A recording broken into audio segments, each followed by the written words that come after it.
제가 양향자입니다. 남자분들이 참 많은데 남자분들 사이에서 향기를 내는 향기로운 여자입니다. 반갑습니다.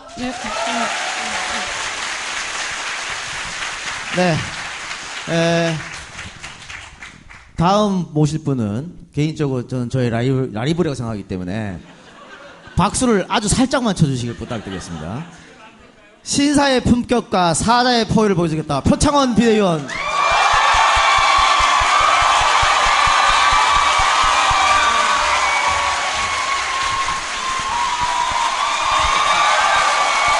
안녕하세요. 표창원입니다. 네, 반갑습니다. 갑자기 질투나는데요? 다시 한번 부탁드릴게요. 약속이 틀리잖아! 네, 다른 분 모시겠습니다. 지금까지 보지 못한 새로운 선거 홍보를 보여주겠다. 손혜원 홍보위원장님.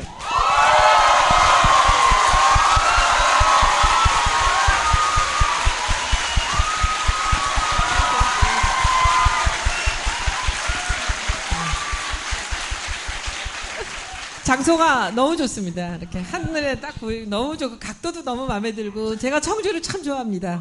네, 반갑습니다. 네. 내가 진정한 충청의 아들이다. 정청래 의원.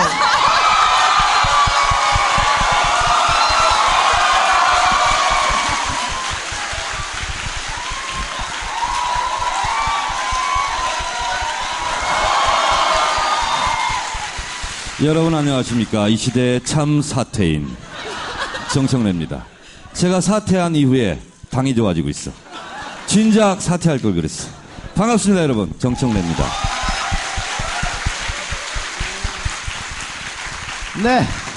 네. 여러분들도 앉아서 방청을 하고 계시니까 저희도 앉아서 토크를 하도록 하겠습니다. 괜찮죠? 네. 자, 근데 왜 이렇게 좁은 데를 하셨습니까? 그거 제가 말씀드리겠습니다. 네. 사실은 청주로 우리가 오게 된 계기가 있습니다. 지금 이 어벤져스라고 하는 사람들 자기들끼리 붙였어요. 지들이 어벤져스라고. 예. 이분들이 오셔서 정말 당을 우리 당이라 그러면 안 되지 참. 이 더불어민주당을 제가 요즘 자꾸 실수를 이분들하고 같이 다니다 보니까 TV 토론에 나가서 내가 우리 당이라 그랬다니까. 더불어민주당 입장에서는 이렇게 말해야 되는데 우리 당 입장에서는 말해가지고 순간 보수 패널들이 날 이상하게 쳐다보고 막 그런 일이 어제 있었습니다. 생방 도중에. 그래서 실수를 하면 안 됩니다. 저는 당원도 아닙니다. 객관적으로 사회를 보는 사람이기 때문에. 어쨌든 이 어벤져스 분들이 모여서 전국을 돌았지 않습니까? 그래서 새로운 더불어민주당 열풍, 또 변화와 개혁의 바람을 보여주겠다. 그렇게 해서 돌았는데 충청은 대전만 갔어. 그래서 제가 강력 항의했습니다. 아니 청주를 가야지 왜 대전만 갔느냐 이렇게 해서 손혜원 홍보위원장님한테 또 부탁을 드려가지고 좀 청주에 오도록 힘을 좀 써보라 했더니 저도 좀 거들었어요. 네.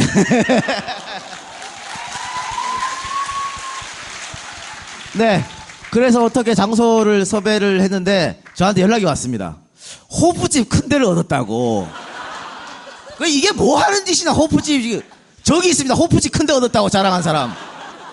그래서 그거 안 된다. 더 큰 데로 바꿔라 해서 저분이 저한테 전화가 와서 아주 기쁜 목소리로 한 300명 들어가는데 얻었습니다. 그래서 속으로 갸우뚱했죠. 그거 가지고 안 될 텐데 한 1000명 들어가는 데를 해야 이 청주 분들이 즐거워할 텐데 이렇게 생각했는데 보십시오. 오늘 1시간 전부터 3시가 공연 시작이었는데 2시간부터 만석이었고 지금 자리가 없어서 바닥에 앉아 계신 분 또 서서 계시는 분 좀 죄송합니다. 조금 큰 데를 얻었어야 되는데 다음에 올 때는 좀 더 큰 곳으로 여러분들을 모시도록 하겠습니다. 반성하세요. 제 탓입니까 이게? 그래요. 알겠습니다. 자, 근데 어떻게 네 분 딱 오셨는데 이렇게 반겨줄 거라고 생각하셨습니까? 아무나 말씀 좀 해보시기 바랍니다. 정청래 의원이 제일 마이크를 들라고 지금 이렇게. 저는 오늘 안 오려고 그랬어요. 표창원의 인기에 밀리면 무슨 개망신이냐고 했더니 좀 안심이 되는군요. 네, 감사합니다. 저는 제가 온다 그랬더니 제가 이제 오자고 얘기를 했고 이제 표창원 교수님하고 이제 정청래 의원님 이렇게 간다 그랬더니 너무 조심스럽게 양양자 상무 좀 불러달라고 저한테 그러더라고요. 그래서 저는 그때부터 야 이거 나는 밀리는구나 딱 저 포기하고 왔습니다. 양양자 상무 누가 얘기했죠? 같이 가자. 누가? 아 저분이. 예. 고맙습니다. 저는 손 위원장님 이렇게 손잡고 왔습니다. 네. 저도 손잡고 다닙니다. 네. 저는 충북대학교에서 강의를 했었고 서원대학교 강의를 했었고요. 그 다음에 청주 시내에서 거리 그 국정원 사건 연설도 했었기 때문에 청주에서 얼마나 저를 반겨주시는지를 잘 알고 있습니다. 그래서 너무나 감사드리고요. 다시 뵙게 돼서 예 반갑습니다. 반갑습니다. 네. 이 질문은 저 현역 의원한테 여쭤봐야 될 것 같은데, 사실 청주가 또 충북 지역이 대표적인 여촌 야도 뭐 이런 곳이거든요. 그러니까 뭐 진천, 보은 이쪽, 영동 이쪽은 사실은 여당을 지지한 분이 많이 계시고, 이 청주 지역 같으면 이제 야당을 지지하는 분이 많이 계시지 않습니까? 그래서 아마 지난 총선 때 거의 4개 지역구 가운데 3개를 뭐 승리하기도 했었고 했는데, 그 대선 때는 말이죠. 이상하게 문재인 후보보다 박근혜 후보가 훨씬 많은 표를 얻었더라고요. 이 시대의 참 분석인께서. 예, 이 시대의 참 답변인으로서 답변 드리겠습니다. 지금 이 여촌 야도 이렇게 되는데요. 청주 4개 지역에서 3개를 우리가 했다면서요. 그리고 이제 농촌 지역에서는 저짝당이 좀 많이 했다고 그러는데, 제가 봤을 때는요, 지금 이렇게 후보님들 쭉 나와 계시잖아요. 그런데 저보다는 약간 딸리지만 유능한 분들입니다. 그래서 다 잘 될 거로 보고, 그래서 청주 4지역은 제가 분석하는 겁니다. 새누리당 시비 걸면 안 돼. 다 먹을 것 같고요, 이번에. 그리고, 제가 이제 충청남도 금산 출신이잖아요. 그 옆 동네가 이제 옥천, 영동, 보은 이런 데거든요. 거기도 괜찮을 것 같아요. 그 2007년 정동영 대선 후보가 나와서, 정동영 그러니까 또 인상 쓰고 있네. 지금이 아니라 그때. 그때 나와서 유일하게 이긴 지역이 이 충북 여기거든요. 그때 이용희 의원님 계실 때. 그래서 충분히 가능성이 있는 도시라고 보고, 이번 총선 거치고 2017년 대선 거치면 여촌 여도가 되지 않을까. 우리가 여당이 된다는 뜻이에요. 그리고 대권도 우리가 먹는다는 뜻이에요. 여촌 여도 그러니까 새누리당 편 아니야? 2008년 이후 그렇게 된다는 뜻입니다. 여러분 희망을 갖고 청주를 가꿔 주시기 바랍니다. 감사합니다. 지금 뭐 정 의원이 말씀하신 거 뭐 4개를 다 먹을 것이다 이런 말은 본인의 추측입니다. 그죠? 네, 추측이고 평론인 것이고. 제 마음속에 있는 디테일한 과학적 빅데이터를 통해서 입에서 술술 지금 나오는 얘기들입니다. 예.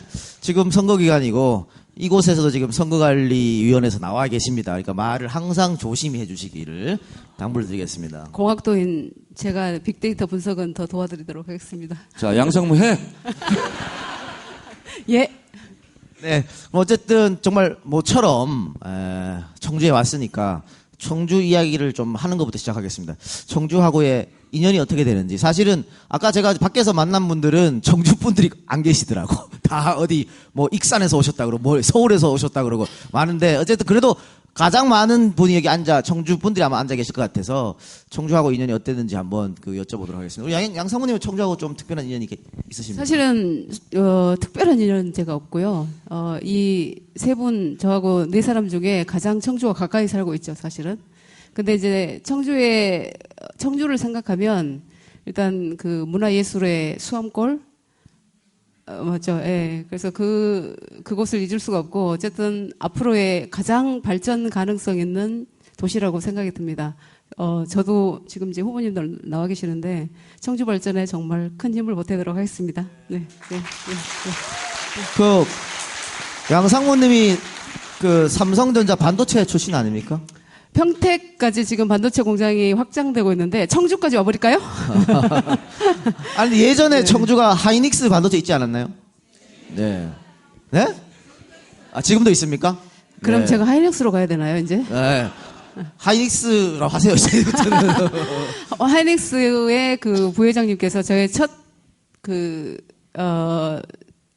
멘토자, 선배이자 상사셨습니다. 그래서 잘 말씀드리면 아마 더 확장해서 이 지역에 하이닉스로 인한 어떤 산업 기반이 더 발전될 것이라고 생각합니다. 네, 예. 감사합니다. 네, 네, 네, 네. 그 청주에 뭐 하이닉스 공장도 있고 또 LG 공장도 있지 않습니까? 제가 대학 다닐 때 거기 다니는 여성분들 많이 만났습니다. 네. 어디서 만났겠습니까? 나이트에서 많이 만났죠. 그런 또 추억이 또 새록새록 나는군요. 제가 오늘 조금 일찍 와서 제가 그래도 청주에서 대학교를 다녔는데 정말 오랜만에 왔거든요. 그래서 좀 옛날 좀 느낌 좀 살려보려고 좀 시내도 한 바퀴 돌고 이렇게 왔는데 아우 많이 바뀌었더라고요. 그 본정통이 예전 본정통 같지가 않고 뭐 흥업백화점, 진로백화점은 아예 사라져 버렸고 추억의 이름이죠. 예. 제가 그만큼 연식이 좀 됐어요. 이렇게 젊어 보이지만. 예, 그리고 우리, 손 위원장님은 사실은 청주를 좀 특별하게 좀 생각할 것 같아요. 이쪽이 또 뭐 공예로 또 유명한 곳이고, 직지도 있고 하니까 어떻습니까? 혹시 여기 청주 이외에 다른 데서 오신 분들 계세요? 많으시구나. 그럼 제가 그분들을 위해서 얘기를 좀 해드릴게요. 청주 시내를 다니시면 이 호텔에 가면 그 엘리베이터 벽에 다 글씨가 써 있고요. 어디 가나 그 직지라는 말이 굉장히 많이 나옵니다. 근데 그 직지라는 이제 뜻이 우리가 그냥 이렇게 대강은 알고 있지만 이 사람들이 알아듣기 좀 쉽지 않은 아주 복잡한 사정이 있어요. 그래서 제가 그분들을 위해서 그 말씀을 잠깐 드리면 직지 심체 요절이에요. 전체 풀네임은. 그래서 이게 금속 활자를 이용해서 인쇄를 했던 세계에서 제일 첫 번째 기록물이 바로 여기서 나왔다는 거거든요. 그러니까 직지라는 것은 금속 활자가 아니라 금속 활자로 인쇄되어 있는 책이에요. 근데 그 스님이 이제 쓰신 글인데 스님이 쓰신 것을 그분이 여주에서 쓰셨는데 그것을 그 제자들이 흥덕사에서 1377년에 그 책을 인쇄를 했거든요. 근데 그거를 1972년에 한국에 있는 역사학자가 프랑스의 도서관에서 연구를 하면서 그것을 발견합니다. 근데 그 맨 뒤에 정말 감동적인 그 글이 써 있는 거예요. 뭐라고 써 있냐면 책이죠. 1, 2권 중에 2권인데 거기에 청주 흥덕사에서 금속 활자로 1377년에 프린트를 했다라고 나오는 거죠. 근데 그걸 보고 이 사람이 이제 흥분을 해서 이분이 이제 그것을 한국에다 알리기 시작하죠. 그런데 그 유럽 사람들이 자존심상 금속 활자가 자기네가 구텐베르그가 먼저인데 이게 청주에 뺏길 수 없으니까 계속 뻗대다가 결국 2001년도에 이게 그 유네스코 문화유산에 올라갑니다. 세계가 인정을 한 거죠. 그래서 그 직지라는 말은 뭐냐 하면은 그 인쇄물, 그 책이에요. 그 책의 내용은 주로 스님들이 공부를 하면서 마음을 똑바로 세우기 위해서 자기를 수양하는 그런 뜻입니다. 근데 이제 구텐베르그가 더 이렇게 그렇게 세계적으로 나온 이유는 구텐베르그에서는 성경을 인쇄를 했어요. 여기서는 이 스님들이 공부하는 그 수련하는 책을 했고 그래서 이게 뭐 또 알파벳이나 한자의 문제 때문에 많은 이 파급 효과는 없었지만 이제 그런 문제입니다. 근데 그 직지의 도시가 바로 흥덕사고 흥덕사는 이제 절은 없어졌지만 흥덕사지가 남아있고 그 흥덕 바로 이 지구가 그 직지의 고향이거든요. 이것은 여러분들이 생각하시는 것보다 그리고 저희가 알고 있는 것보다 훨씬 더 위대한 일입니다. 그래서 저는 이 청주가 그 금속 활자의 고향이라는 것 때문에 그 직지에 물론 그 원본은 지금 프랑스에 있고요. 그래서 이제 그것이 그 알려진 도시고 그것이 우리의 자존심이라고 생각을 하고 있습니다. 그래서 여기서 아마도 이 공예 비엔날레도 그런 그 금속 공예 때문에 생겨난 게 아닌가라고 생각을 했고요. 저는 2번을 참여를 했습니다. 이번에도 제가 초대받아서 그 청주공예 비엔날레 이제 독립관을 꾸몄고요. 그리고는 이제 지지난 해에도 이제 관여가 돼서 왔었습니다. 그래서 저는 청주 참 좋아하고요. 굉장히 지적인 것 같아요. 여러 가지 의미로 이게 수준이 있는 뭐 잘 살고 못 살고를 떠나서 사람들의 사는 수준이나 이 지적 수준이 굉장히 그 이렇게 다른 데랑 좀 비교되는 그런 곳이 아닌가라고 생각을 합니다. 너무 길었습니다. 네. 죄송합니다. 네. 직지를 만들어낸 도시, 여러분들 자부심을 가지시기 바랍니다. 자, 다음은 이제 표창원 교수님. 사실 저는 표 교수님하고 아까 뭐 충북대학에서 강의를 하셨다고 하셨지만, 표 교수님하고 청주하고 이렇게 연결시켜 보니까, 그냥 그 무심천에서 딱 걸어 나오시면서 변사체가 발견됐다고 막, 에? 무심천에서 갑자기 변사체가 발견됐는데, 그런 프로파일링을 그것이 알고 싶다 나서 할 것 같은 그런 생각이 드는데, 혹시 청주 와서 그런 거 해보신 적 있으세요? 저는 이제 청주보다 딱 그 우리 이동영 작가님 보고서 깜짝 놀랐습니다. 사실은 말은 안 했지만. 왜냐하면, 우리 청주 대전을 공포에 빠뜨렸던 발바리를 너무 닮으셨어요. 그래서.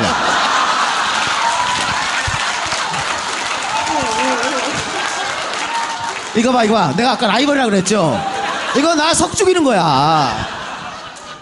뭐 고소를 하셔도 허위 사실은 아니기 때문에 예, 방어막은 충분히 있고요. 그리고 잘 아시다시피 또 우리 청주 그 택시 연쇄살인 사건 때문에 제가 많이 왔었고요. 무심천 말씀하신 무심천 여성 피살 사건 때문에도 와서 많이 분석도 해봤고 최근에는 복대동이죠. 저희들이 이제 핫스팟이라고 범죄가 많이 발생하는 지역을 표시를 합니다, 지도상에. 그 색깔이 빨간색이에요. 그래서 저는 최근에 뭐 총선 대선 결과 분쇄표 이런 거 보면 깜짝 놀라요. 막 대한민국 전체가 범죄 막 밀집 지역으로 바뀌는 건데 같아서. 그러니까 저희들은 사실 범죄 학자적인 입장에서 본다면 이 파란색이 쫙 있는 게 청정 지역이거든요. 범죄 잘 발생 안 하고. 좀 그렇게 됐으면 좋겠습니다. 네. 근데 얘기하다 보니까 청주가 무슨 범죄의 도시처럼 지금 좋은 점, 좋은 인연 이런 것 좀 말씀해 주세요. 좋은 점. 네. 예. 사실 이게 제가 각 지역별로 말씀드리면 안 좋은 얘기만 자꾸 나와서 어디 가든지 그냥 딱 떠오르는 게 그 지역의 가장 악명 높았던 범죄 사건이고. 네, 그 발발인 잡았죠? 잡았죠. 그래서 알죠. 네. 예. 닮았습니다. 깜짝 놀랐다니까요. 그럼 나는 아닌 걸로.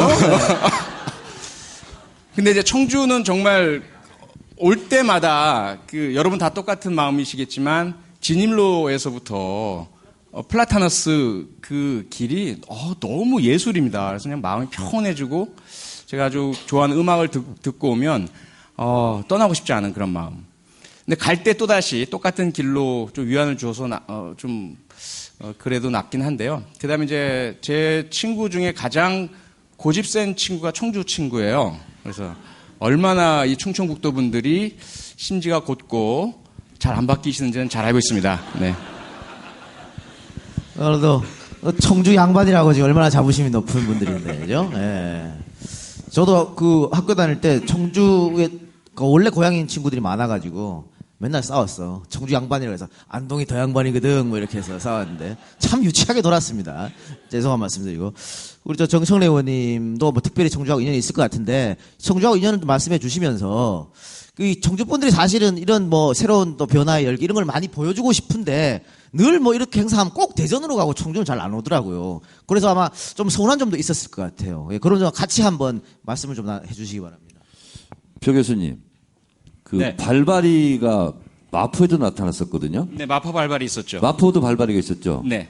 그 마포 발바리도 이 작가가 비슷하게 생겼나요? 아니요. 그 마포 발발이는 이 작가보다는 잘생겼습니다. 이 작가가 잘 생겼어요? 근데 발발이 진짜 나쁜 놈이더라고요. 마포에 와서 23집을 다니면서 못된 짓을 했어요. 그래서 당시 마포경찰서장이 이거 청주 출신일 거예요. 이금영 서장. 네, 그분하고 같이 그 23군데를 다 다녔는데 잡고 보니까 이 친구가 그런 얘기 했대요. 강남 이런 데는요, CCTV가 있어서 못 갔고요. CCTV가 없는 마포구 구로구를 노렸어요. 이렇게 얘기했대요. 그래서 제가 그냥 있으면 안 되잖아요. 마포구에 CCTV 다 달아! 그래서 지금 마포구에 발바리가 없어요. 이 작가 같은 사람 안 나타나고 있어요. 청주는요, 제가 청주의 전문가입니다. 그리고 제가 청주를 사랑합니다. 맞다니까. 야유. 청주의 최고 전문가로서 말씀드리겠습니다. 아버지가 술술 질 때 항상 청주를 드셨어요. 그래서 저도 고침 꼴딱꼴딱 삼기면서 나도 언제 청주 한번 먹어보나 그 생각을 했어요. 어렸을 때부터 진짜 그랬고요. 그리고 어머니가 항상 그랬어요. 너는 공주사대나 청주사대 갔으면 좋겠다. 그래서 청주가 제 동경의 대상이었습니다. 예. 근데 저는 다른 데 갔어요.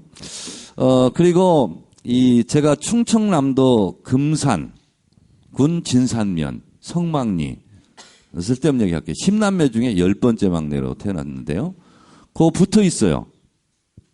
금산하고 영동하고. 그래서 같은 상권이었대요.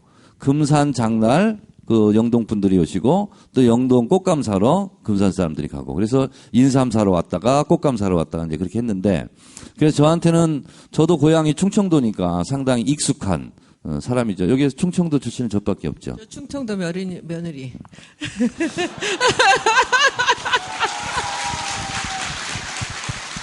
아니 28 전당대회 때 유승희 최고가 다니면서 그러더라고. 저는 전북의 며느리입니다. 어디에 뭡니다 이렇게 하고 다니는데 제가 진정한 참 충청인이죠. 예, 이 시대 참 충청인으로서 충청을 어느 정도로 사랑하냐면요. 제가 이렇게 저희 동네에 다녀요. 그러면 특히 여성분들이 와서 의원님 참 호남형이네요. 이렇게 얘기해요. 그럼 제가 그래요. 아닙니다. 제가 호남인데. 저는 충청형입니다. 이렇게 얘기합니다. 네, 그래서 제 말 속에도 대화 속에도 항상 저한테 호남형이라고 하는 분들한테도 아닙니다. 저는 충청형입니다. 이렇게 얘기합니다. 충남형이라 그러죠? 사실은 그래. 아이고.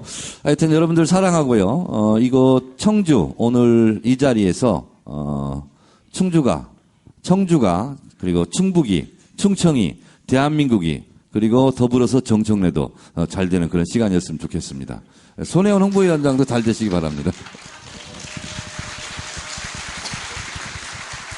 네. 뭐 다 있네요. 저 충청의 아들, 충청의 며느리. 제가 충청의 사위 아닙니까 또. 예? 그렇죠? 다 있습니다. 다. 제가 사실은 EJ에서 농담 20% 진담 80%로 저의 대권 30년 플랜 미리 공개했지 않습니까? 제가 대한민국 선거는 지역 선거다. 지역만 잡으면 된다. 그래서 제가 본 적은 TK, 태어난 곳은 강원도. 호남은 어차피 우리를 찍어줄 거야. 충청만 잡으면 돼. 그래 충청의 사위가 됐잖아요. 예, 감사합니다. 예. 그렇지만 뭐 이번 생에는 글른 것 같고요. 예. 예, 우리 저 김용민 선배가 앞에서 너무 큰 걸 해가지고 그 여파가 저한테까지 와서 제가 이번 생에 글렀다고 지금 말씀드리겠습니다. 막말은 제가 전문가잖아요. 저 때문에 괜찮아요. 괜찮습니까? 제가 이번에 3선이 되면 막말 이런 거 아무런 문제가 되지 않아. 정청래도 3선이나 했는데. 그러니까. 알겠습니다. 그리고 새로운 막말꾼 표창원. 막말하고 그런데요.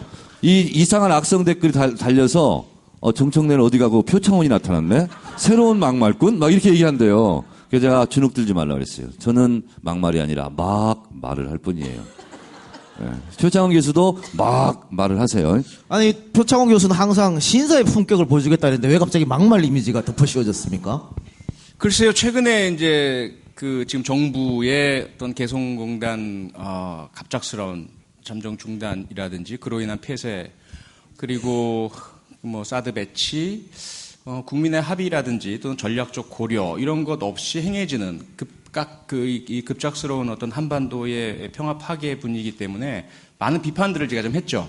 최근에는 유괴 인질범에 비유를 해가지고 우리 한반도 평화를 북한이 아기처럼 유괴 인질로 잡고 자기들의 요구를 들어달라고 하는 것처럼 지금 집권당 이 선거구 획정 문제를 유괴해서 볼모로 잡고 자기들이 원하는 테러 방지법이나 또는 이거 선거 조심해야 되죠. 하여간 어쨌든 조심하세요. 예. 뭐 조심한다고 하면서 말씀하시면 됩니다. 네. 그런 부분들은 이제 비유를 유괴 인질범의 방법에 비유했더니 그걸 이제 막말이라고 이제 하시더라고요. 그래서 저 정도 되면 윤리심판은 가야 되는데. 공갈보다 17배가 세네. 사실은 개성공단 말씀이 나왔으니까 말인데요. 저는 개성공단 특별 회의 때 있었습니다.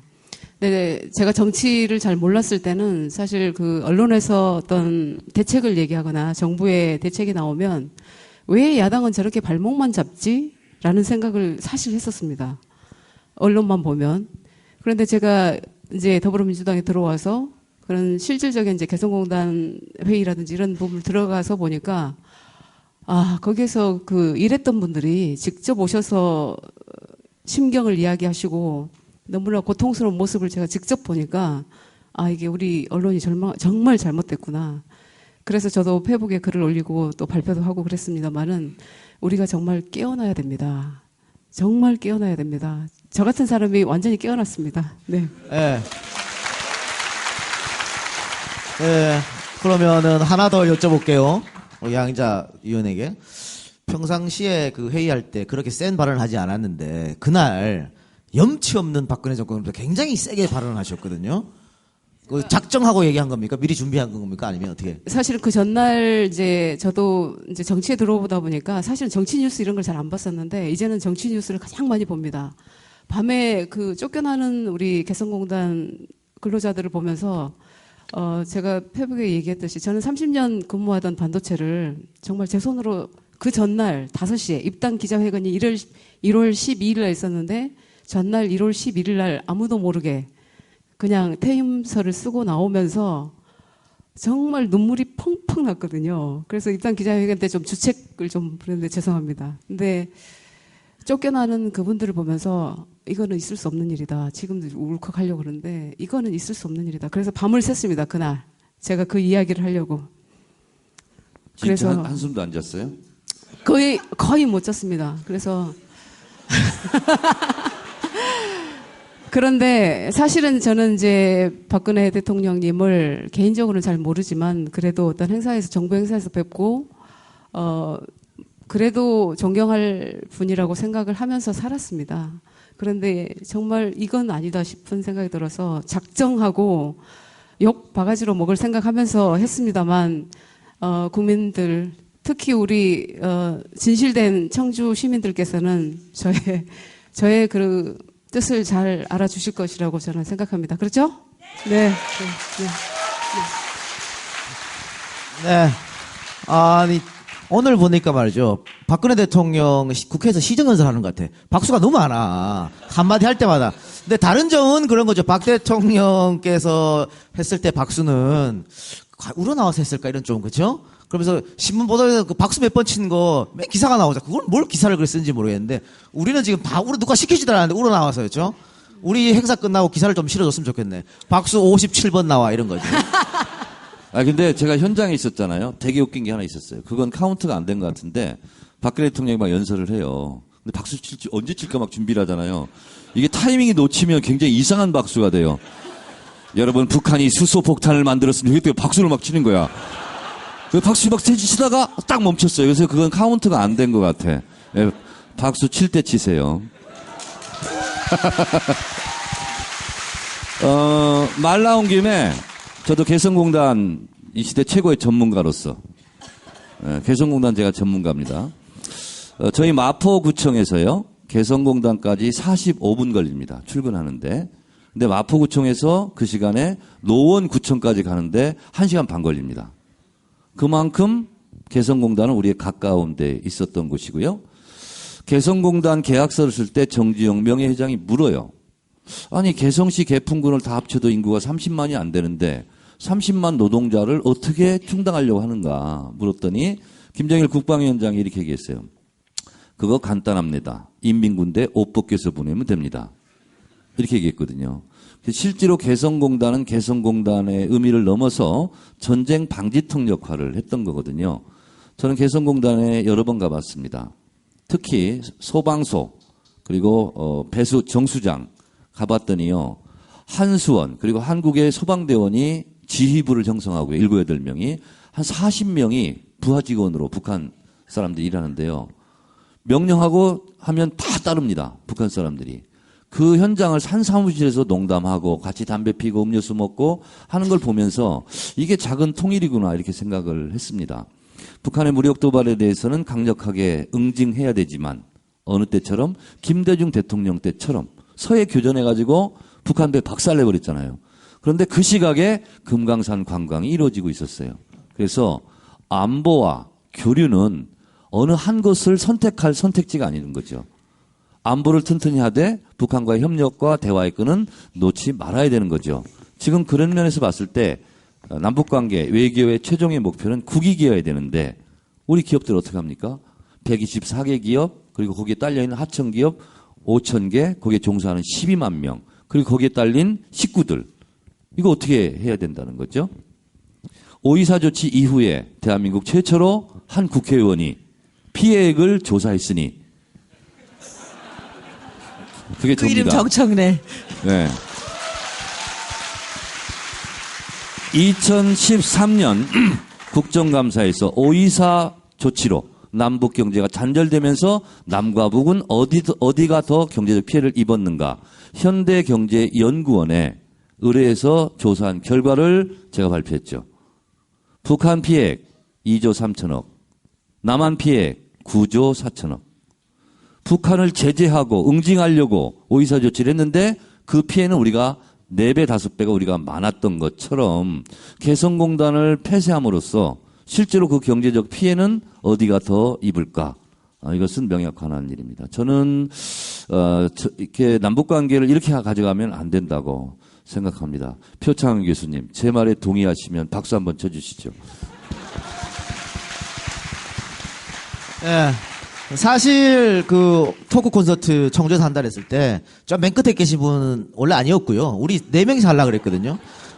굳이 본인이 오시겠다고 그래서 왜 그러나 했더니 이렇게 말을 많이 하려고 지금 오시라고. 제가 안 끼면 흥행에 실패한다. 다 저보러 왔잖아요, 지금. 아까 이제 양해자 상무 이야기하다가 이제 넘어갔는데 손 위원장님, 그 양해자 상무 되게 좋아하시잖아요. 저분이 호불호가 아주 강한 분입니다. 여기 나와 있는 분들은 다 저분이 좋아하는 사람들이에요. 싫어하면 같이 안 있어, 절대로. 그래, 여기 나온 사람은 당에서 아마 다 가장 좋아하는 분일 텐데, 양자 상무가 그날 그렇게 센 발언을 할 때 좀 달라 보이지 않았습니까? 어땠습니까? 분위기가. 같은 자리에 계셨죠? 옆에 있었는데 저는 세다고 생각하지 않았습니다. 그렇습니까? 예, 그리고 이 사람이 할 수 있는 얘기구나라는 생각을 했었고요. 그리고 충분히 지금 그 상황에서 이분이 하실 만한 얘기죠. 회사에서 나온 지 이제 얼마 안 되셨고, 그리고 이제 이 생산, 제조회사의 입장에서 보시니까 남다른 감회가 좀 있었을 것이고, 그래서 저는 이제 양상무도 그렇지만 표 교수도 모든 자기 직장이나 그냥 한순간에 욱하는 마음에 뿌리치고 나오셔가지고 길거리에서 그냥 애들 데리고서 그러니까 아니 가끔은 후회도 하셨을 것 같아요. 내가 왜 그랬을까 그때. 백수입니다, 그죠? 지금 백수. 도와주셔야 됩니다, 백수. 백수는 수입이 이제 없잖아요. 그러니까 그리고 나와서 애들 데리고서는 탐정놀이 하시고 이제 그렇게. 근데 저는 제가 참 표 교수님이 훌륭하시다고 생각한 것이 사실 표 교수님이 나오시자마자 제가 바로 페이스북에 친구 신청했어요. 아세요? 그 옛날에. 근데 나중에 이제 들어오셨는데 제가 탐정소설을 워낙 좋아해가지고 관심이 좀 있었거든요. 근데 이분이 트위터나 이런 데 글 올리시는 거를 이렇게 쭉 봤었는데, 이분이 속마음으로는 지금 굉장히 복잡하시겠구나라는 생각을 했어요. 근데 아까 말씀했잖아. 인생이 진짜 한 번 살다 가지 않습니까? 저 기독교인이지만, 근데 이 인생이 참 짧아요. 그리고 제가 판단해서 제 선택에 의해서 살 수 있는 시간과, 그리고 이제 부모님에 의해서 이렇게 주어진 그런 이제 향방들이 있지 않았습니까? 그런데 이제는 저는 어느 만큼 일도 했고, 이제 저도 정말 제가 뜻한 바 있어서 이분이 엄청 끌려 들어온 누나예요. 거죠. 네, 끌어 들어왔는데 살 만큼 살았어요. 나이 많아요, 저. 그런데 한 번쯤은 국가와 사회를 위해서 일할 수도 있지 않는가라는 생각을 저는 요즘에 하고 있습니다. 그런데 근데 이렇게 젊은 분들이 이렇게 이때 이런 결심을 하시고 나오셔서 뭔가 약자를 위해서 한번 일을 해보시겠다고 생각하신 게 굉장히 저는 훌륭하다고 생각했습니다. 그래서 요새는 아까 양상무 이야기대로 제가 들어온 지 이제 8개월 됐거든요. 우리 당에 들어온 지. 제가 무슨 일을 와서 했는지는 아마 여러분들이 이제 언론을 통해서 잘 보실 텐데 그 과정에서 더 좀 결기가 생겨요. 어떤 얘기를 하냐면 제가 문 대표님한테 얘기했더니 그러지는 마세요. 그러면서 막 말리시대요. 그 분신자살하고 하는 사람들 마음도 이해가 되더라고요. 그 위에서 뛰어내리는 사람들이 마음이 이해가 돼요.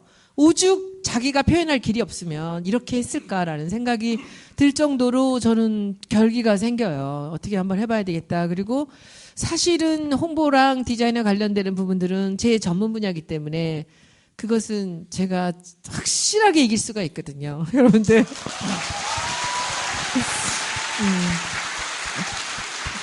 제가 다른 정치적인 거, 뭐 공약이나 이 정책이나 이런 거는 여기 계신 분들이 다 할 텐데 우리 당이 많이 밀린다고 생각을 했습니다. 근데 요즘에 김종인 대표님 오시고 이 선수들이 몇 명이 투입이 됐습니다. 저는 그것도 걱정 안 해요. 근데 그분들이 공약 주시고 정책을 주시면 이제 제가 홍보를 하는 거잖아요. 여러분들 깜짝 놀라실 만한 그런 홍보전 많이 준비하고 있습니다. 예를 들면 지금까지는요, 저 아무것도 안 한 거예요. 시작도 안 한 거예요. 제가 이게 아마도 한 달 안에 2월에서 3월 초까지는 나올 거라고 생각하는데 제가 지금 기획하고 있는 거 하나만 비밀리게 말씀드릴게요. 김영석 작곡가가 만든 음악이 나왔어요. 나왔는데 그것을 제가 장안의 가장 유명한 이분들도 다 모르는데 뮤직비디오 만드는 사람하고 뮤직비디오 만들 거예요. 그 뮤직비디오에는 아마도 이분도 나오시고 이분들도 나오셔야 될 거예요. 그래서 우리가 만든 아니, 나하고 얘기도 없이 왜 나를 네. 출연시키는 거야? 우리가 만든 유니폼을 입고 그 음악에 맞춰서 우리 당에 그리고 맨 마지막 뮤직비디오 제 꿈은 지금 이거는 실현이 가능할지 못할지 모르겠어요. 문 대표님하고 김 박사님까지 딱 끝나는 문 대표님 그런 식으로 마무리가 되는 이 더더더라는 뮤직비디오를 제가 만들 거예요. 그거예요? 더더더? 그래서 더더더더더더더 이거잖아 이거. 더듬지 마시고요. 근데 뭔지 그래서 모르겠어. 그것을 이렇게 그냥 뭐 음악 하나 발표하고 이러는 게 아니라 그 사람들이 만나서 춤을 추고 노래를 하고 박수를 치고 따라하고 옆으로 전달하고 막 이런 식으로 뮤직비디오를 아주 기발한 걸 만들어서 제가 지금부터 뭐 한 달까지는 안 갈 거고요. 지금 기획을 하고 있습니다. 그래서 그때 이제 그거 하나가 아니에요. 제가 기획하는 여러 가지들이 있습니다. 그래서 홍보에서는 뭐 어느 누구도 뭐 밀리기는커녕 모든 분이 기대하고 즐겁게 기다릴 수 있는 그런 홍보전을 펼칠 겁니다. 기대하세요. 제가 딱 한 번 들었어요. 이 핸드폰으로 저한테 들려주더라고요. 이 작가 지난번에 같이 들었죠? 네. 더더던데 보통 노래가 아니에요. 떠더더더더더더더더더더더더더더 하잖아요. 듣다 보니까 그 어깨가 자꾸 이렇게 막 떨려. 그래서 기대해도 좋을 것 같고요. 저를 메인에 배치해 주세요. 근데 이제 그 저에 대한 말씀 중에 제가 거리로 나앉아서 후회하지 않겠느냐, 애들아 추리 놀이하고 이제 그 말씀에는 조금 그 다른 말씀을 드리고 싶은 게 뭐냐면 사실은 제가 85년부터 27년간을 국가를 위해서 모든 걸 다 바치고 살아왔습니다. 제 사생활이 없었어요. 늘 말하고 행동하는 것도 이게 혹시나 우리 경찰 혹은 우리 정부, 우리 국가에 누가 되지 않을까 늘 긴장하고 살아왔거든요. 근데 2012년 말에 제가 사표 쓰고 나오면서 정말 후련했습니다. 후련했고 너무 막 자유가 막 날개가 돋친 것 같고요. 뭐 먹고 사는 문제는 크게 뭐 어려운 건 없었어요. 그냥 뭐 밥은 있었으니까. 그래서 사실 후련하고 홀가분하고 이제는 좀 나를 위해 살아야 되겠다. 그래서 이 옷도 보시면 언제 공무원이 이런 옷을 입겠습니까? 그래서 뭐 머리도 염색도 해봤었거든요. 노란색으로. 그래서 정말 이 참 자유를 누린다. 기분이 좋게 살고 있었어요. 근데 그런 상황에서 또 다시 문재인 대표께서 저보고 도와달라, 나라를 위해서 또 일해야 되지 않겠냐 하셨을 때 왜 또 제가 나라를 위해서 또 일해야 됩니까? 그래서 지금 요즘 참 좀 어렵습니다. 그래서 다시 자유가 그리워지기 시작하고 하지만 최선 다해 보겠습니다. 열심히 하겠습니다. 네. 네. 그러니까 표 교수 같은 분들이 참 세상을 어렵게 사는 분들이죠. 뭐 국가에서 별로 도와달라고 하지도 않았는데 본인이 계속 그냥 사명감으로 나는 국가를 도와야지 이렇게 쭉 사시고 계시는데 저는 나를 도와서 살고 있거든요. 나를 도와서 살다 보니까 국가가 조금 좋아지는 것 같은 느낌이 들어요. 그래서 여러분들도 저랑 같은 생각으로 각자의 위치에서 그냥 열심히 하면 그게 그냥 국가를 도와주는 일이 아닌가. 이런 사람처럼 살 필요 없어. 맞습니다. 전체로 동의합니다. 예. 여러분들 휴대폰 지금 다 들고 계시죠? 네, 휴대폰 안에 뭐 들어있는지 아시죠?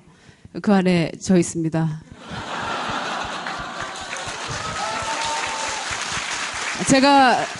저희가 개발한 플래시 메모리 디바이스가 그쪽에 다 들어있습니다.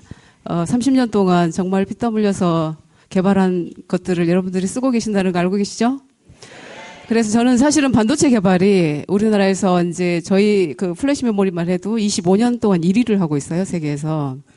그래서 그 개발이 가장 보국의 길이다. 이렇게 살아왔습니다.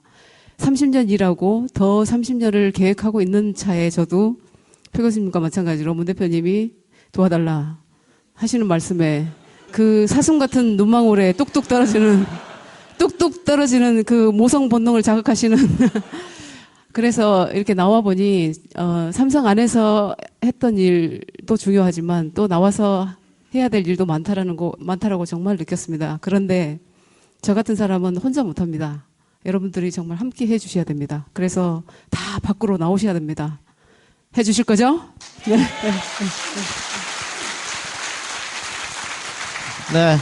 뭐 양상무 이야기대로 사실 여러분들은 지금도 충분히 하시고 계십니다. 남성분들 다 군대 갔다 왔지 않습니까?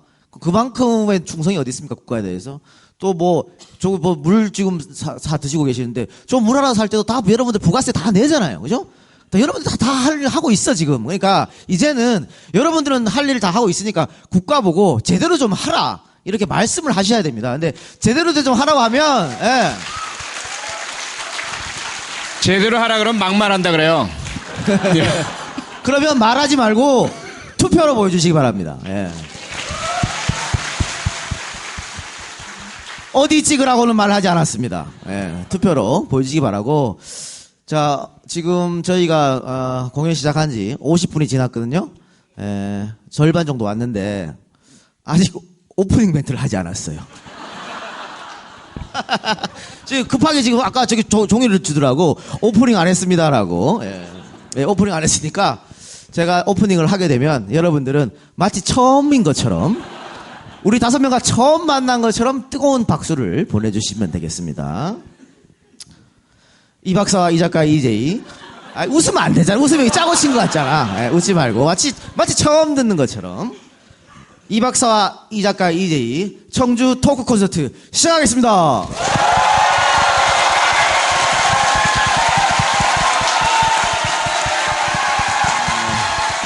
감사합니다. 이거 제가 사실은 이게 빼가지고 앞에다 넣으려고 그랬거든요. 그냥 중간에 하는 게 더 재밌겠다. 중간에 이렇게 넣읍시다. 그래 중간에 이렇게 넣고. 자, 이제는 좀 편한 이야기를 좀 해볼까 하는데 아마 많은 분들이 궁금해 하실 것 같아요. 사실은 그 당에서 당대표 흔들고 당 내부에 좀 총질 좀 하시고 이런 분들 바깥으로는 잘 못하시더라고 그분들이. 근데 내부에 총질하는 분들 좀 나가시고 당이 이제 많이 안정됐죠. 그래도 김종인 대표 들어오고 당 지지율도 올라가고 문 대표는 대표직을 내려놨더니 지지율 더 올라가고 확고한 부동에 지금 1위를 고수하고 있고 그런 상황이 아주 좋은 지금 분위기로 가고 있는데 며칠 전부터 언론에서 당이 뭐 불안하다, 불협화음이 생긴다, 어벤져스를 이용해서 버리려 그런다, 뭐 김 대표가 니들 알아서 해라, 우리는 못 챙겨준다 이런 말을 했다고 하면서 지금 뭐 온통 특히 이제 보수 언론을 중심으로 해서 불안한 거 또 싸울 것이다라는 기사가 지금 계속해서 흘러나오고 있습니다. 근데 이 두 분이 아마 그 자리, 그러니까 소위 말하는 문제가 되었던 그 자리에 계셨던 분들이니까 직접적으로 한번 그때 무슨 일이 있었는지. 제가 어제 그 조홍천 비서관 만났었거든요. 그래서 어떻게 되니까 여쭤봤더니 아니 나는 그냥 두반장만 막 먹었어, 배가 고파가지고. 나 아무 말도 안 했는데 뭐 이러시더라고. 자, 어땠습니까? 그다음. 사실은 제가 이제 매일 아침 결혼 26년 차 들어가는데 매일 새벽에 부모님한테 전화를 드립니다. 어머님이 오늘 아침에도 야야 네 어찌 되노? 부산의 며느리입니다. 네 어찌 되노? 그래서 왜 어머니? 그랬더니 그 난리 안 났다 아이가 그러면서 네 낙동강 오리알 되나? 막 그래서 그 말씀을 하시는 분들은 누군지 아시죠? 라고 얘기만 그냥 했습니다. 그것도 언론의 힘이지 싶습니다.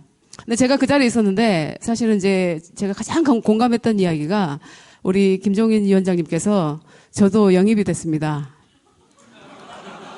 여러분도 영입이 됐습니다.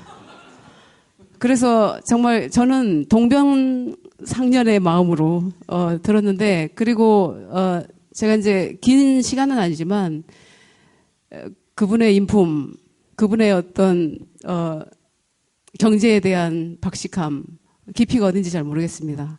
그리고 그 자리에서는 그분은 정말 저희를 먼저 생각하시는 분이라는 걸 정말 느꼈고요.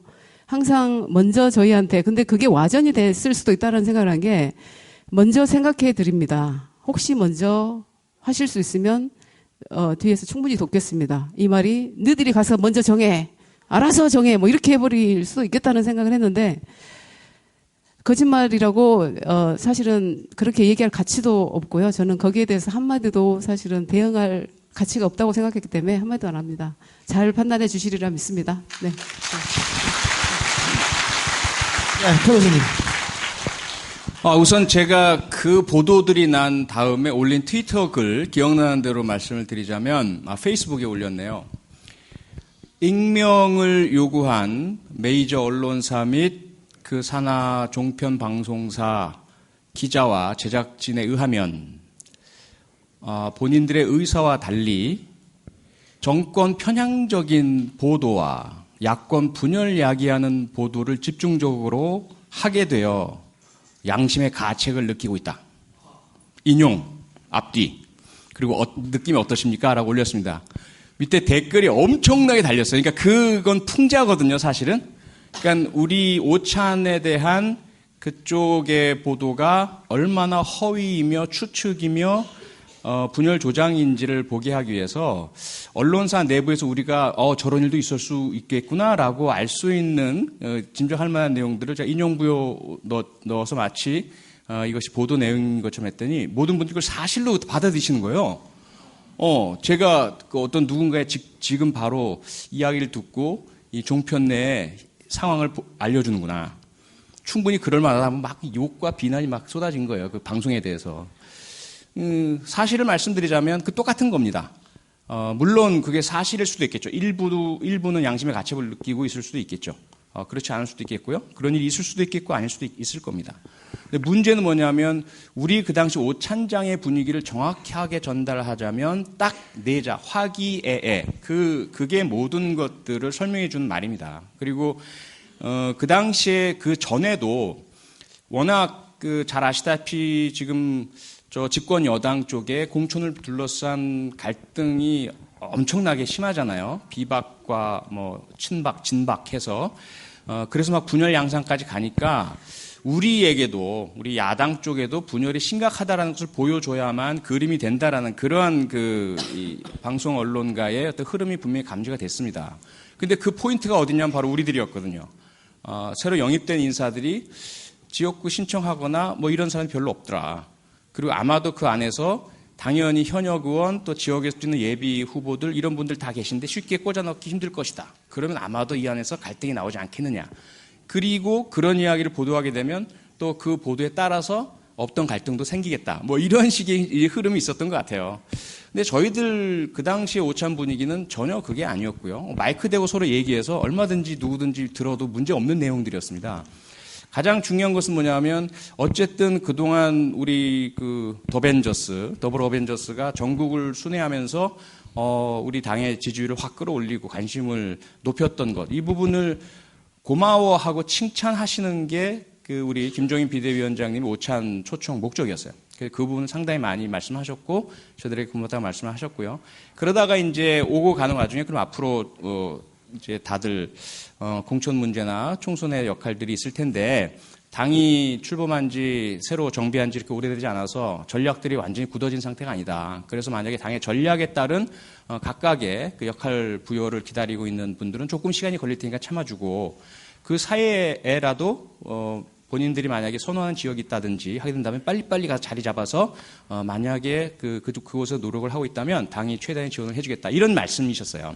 근데 그 말씀에 대해서 이제 익명으로 인용을 하잖아요. 이름을 말할 수 없는 누군가에 의하면 밥맛이 없어서 밥도 못 먹었다라든지 냉랭했다라든지 그거는 사실관계 확인을 하기 어려운 소설 같은 이야기거든요. 그래서 그 부분은 정말 도의적 윤리적으로 어긋나기 때문에 제가 강하게 거기에 대한 그런 그 언론 방송의 태도를 풍자하는 글을 올렸고 허위다라는 해서 그 허위다라는 것이 또 기사로 보도가 됐습니다. 그래서 정확한 사실을 알고 싶다면 그 부분을 찾아서 보시면 될 것 같습니다. 네. 고맙습니다. 네. 그 진실이 어떤 건지는 뭐 여러분들 뭐 두 분의 말씀으로 잘 아셨으리라 보고요. 표 교수님 말씀 중에 뭐 밥맛이 없었다 이렇게 익명으로 얘기했다고 하는 사람이 있었다고 했지 않습니까? 그래서 제가 어제 조홍천 비서관한테 혹시 진짜로 그런 사람이 있을 수 있지 않느냐? 지금 4분인가요? 영입인사가? 29분. 29분 중에 한 사람 정도 밥맛이 없을 수 있지 않느냐? 그 사람이 언론에 흘릴 수도 있지 않느냐 그랬더니 절대 그럴 리가 없다고. 우리는 약속을 했다. 설사 불만이 있더라도 밖에서는 얘기하지 않기로 약속을 했기 때문에 그럴 일은 없고 또 당신도 알지만은 이 안에 프로파일러가 있고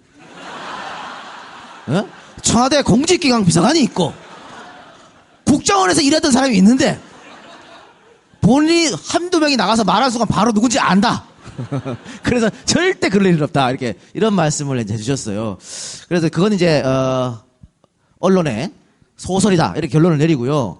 그 방금 표 교수가 아마 그 새누리당 상황이 좋지 않기 때문에 분열하기 때문에 그래서 더불어민주당도 같이 이렇게 프레임을 씌우려고 한 것 같아요. 그러면서 나오는 게 김종인 대표하고 문재인 전 대표하고도 갈등설 이걸 자꾸 부각시키고 있거든요. 우리 손혜원 위원장님이 아마 대한민국에서 두 사람을 가장 잘 알 거예요. 지금 두 사람이 그렇게 갈등하고 불협화음하고 어떻습니까? 이거 그런 얘기 들으면 뭐라고 말을 할 수도 없고 제가 안 할 수도 없고 이제 그런 상황입니다. 제가 신문에 나기는 제가 그 두 분을 연결해서 이분이 들어오시는데 결정적인 역할을 한 사람으로 돼 있잖아요. 근데 그 두 분 사이에 정말 그 여러 가지 일들을 제가 많이 알고 있는데 제가 이제 조금 다른 각도로 여러분들께 설명을 드릴게요. 김종인 박사님이 마지막까지 우리 당에 오시는 거 굉장히 많이 주저하셨거든요. 정치를 안 하시려다가 이제 오셨는데, 근데 저는 그분 오래전부터 알았고 그분이 지금 오시면 굉장한 역할을 하실 거라고 생각을 했습니다. 그분 77세, 8세 되시는데요. 인생의 마지막을 그 박근혜 대통령을 돕는 비대위원으로 끝나서는 안 되지 않겠습니까? 정치 평생 하셨는데 경제학자로서 그래서 뭔가 자리가 마련이 된다면 뭔가 제대로 된 일을 한번 나라를 위해서 하셔야 되지 않겠습니까? 라는 말씀을 드렸지만 사실은 김 박사님은 문 대표님의 그 진정성을 보고 오셨어요. 모든 걸 내려놓겠다고 하셨고 2주 만에 완벽하게 내려놓고 떠나셨어요.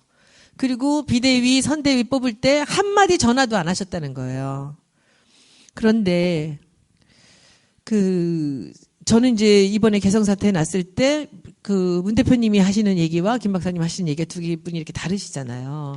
이걸 갖고 얘기들을 많이 해요. 그리고 그 신문 기사를 보시면 그 신문의 기사를 쓰신 분은 항상 우리 당이 좋지 않은 얘기를 쓰는 분이세요. 꼬투리를 늘 잡으려고 이렇게 하시는 분이셨는데 제가 이 상황에서 이 두 분을 제가 통역을 해드릴 수 있습니다. 지금 이 정청래 의원이나 여기 계신 의원님들은 48%의 지지율을 갖고 계신 분들이에요. 48%는 뭐죠? 우리 당이 가장 많은 지지를 받았던 지난번 대선에서 문 대표님이 받은 지지율입니다. 1470만 표예요. 우리가 노력을 하면 그동안에 많이 우리를 떠나신 분도 많고 하지만 그래도 우리가 노력을 하면 그 48%는 저는 어렵지 않게 우리 편을 드실 거라고 생각해요. 근데 우리 목적이 총선이 아니거든요. 우리가 정권을 교체한다고 생각했을 때는 48%를 넘지 못하면 우리는 못 이기거든요. 저는 처음부터도 그렇습니다. 48에서 55까지 사이의 사람들을 끌어들여야 된다고 생각해요. 이걸 하지 못하면 우리는 이길 수 없습니다. 지금 김종인 박사님 생각하시는 거는 바로 그걸 거라고 저는 생각해요. 저분이 우클릭을 한다 어쩐다 이렇게 얘기를 하지만 48% 있는 사람들을 만족시켜주는 분은 문 대표님까지예요. 문 대표님한테 열광하는 여러분들, 저도 문 대표님 때문에 들어왔잖아요. 그렇죠? 그런데 그 이상의 다른 분들, 지금까지 우리하고 다른 쪽을 지지하던 분들의 마음을 돌려야 되는 게 지금 우리가 해야 될 일입니다. 그걸 돌리지 못하면 우리는 어디서도 이길 수가 없거든요. 그래서 저는 이분이 계속 이런 발언을 하시는 게 아닌가라고 생각을 합니다. 그리고 제가 문 대표님이 이렇게 이제 그 SNS에다가 그 개성의 얘기를 발표를 하실 때 제가 김 박사님한테 여쭤봤어요. 박사님은 전혀 다른 얘기를 하고 계신데 혹시나 이 두 분의 얘기가 이렇게 이중적으로 나오는 것에 대해서 사람들이 좋지 않은 반응을 보이면 어떡할까요? 그랬더니 김종인 대표님께서 하시는 말씀이 문 대표는 그냥 그렇게 얘기를 하는 게 맞는 겁니다. 그 사람은 참여정부에 있었고 그리고 개성공단에 굉장히 중요한 역할을 했던 분이기 때문에 그분이 이렇게 얘기하시는 건 맞는 거고 그리고 나는 또 내가 이렇게 얘기하는 게 맞는 거고 두 사람이 꼭 통일을 해서 얘기할 필요는 없는 거다. 이렇게 얘기를 하셨어요. 제가 지금 드린 말씀이 아주 정확한 얘기입니다. 이거는 누가 편을 뭐 이쪽 편 저쪽 편 그런 거 전혀 없고요. 그리고 문 대표님이 아무 조건 없이 내려놓으셨고요. 그리고 김 박사님은 연로하시잖아요. 다른 욕심 아무것도 없습니다. 여러분들 지금 가만히 보세요. 우리나라가 정당사에 있어서 한 사람이 이렇게 무서운 권한을 다 갖는 총선은 아마 처음일 거라고 생각합니다. 이분은 전국의 지도를 놓고 늘 생각하시는 거예요. 지금 국회의원 누구, 상대는 누구, 거기 후보자는 누구. 계속 그것만 생각하세요. 누가 물었어요. 어떤 공천의 기준은 뭡니까? 그랬더니 이분이 단 한마디예요. 될 사람을 공천합니다. 친한 사람도 아니고요. 유명한 사람도 아닙니다. 될 사람을 공천합니다. 이렇게만 생각하시면 돼요. 여기에는 이분이 욕심을 내거나 할 만한 이런 아무런 근거도 없고요. 연세로 보나 지금 여러 가지 그 경력으로 보나 그래서 그냥 있는 그대로 말씀하시는 대로 믿으시면 돼요. 그렇게 해서 우리는 49%부터 55%까지를 지금 목표를 하고 가는 것입니다. 네, 고맙습니다.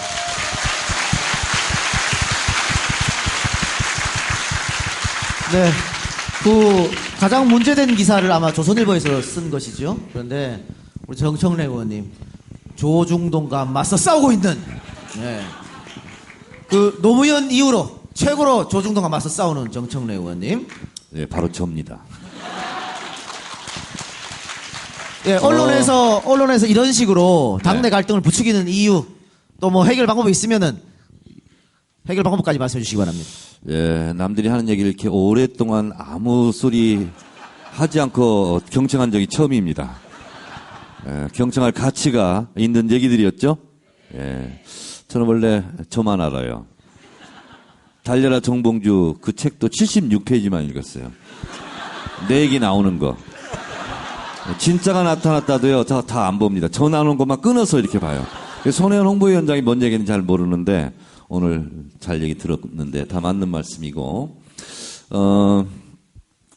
저는 두 가지 방향에 대해서, 빠르게 말씀드리겠습니다. 영입 인사들을 보면서 일찍이 보지 못했던 영입 인사들의 자세, 태도를 저는 칭찬하고자 합니다.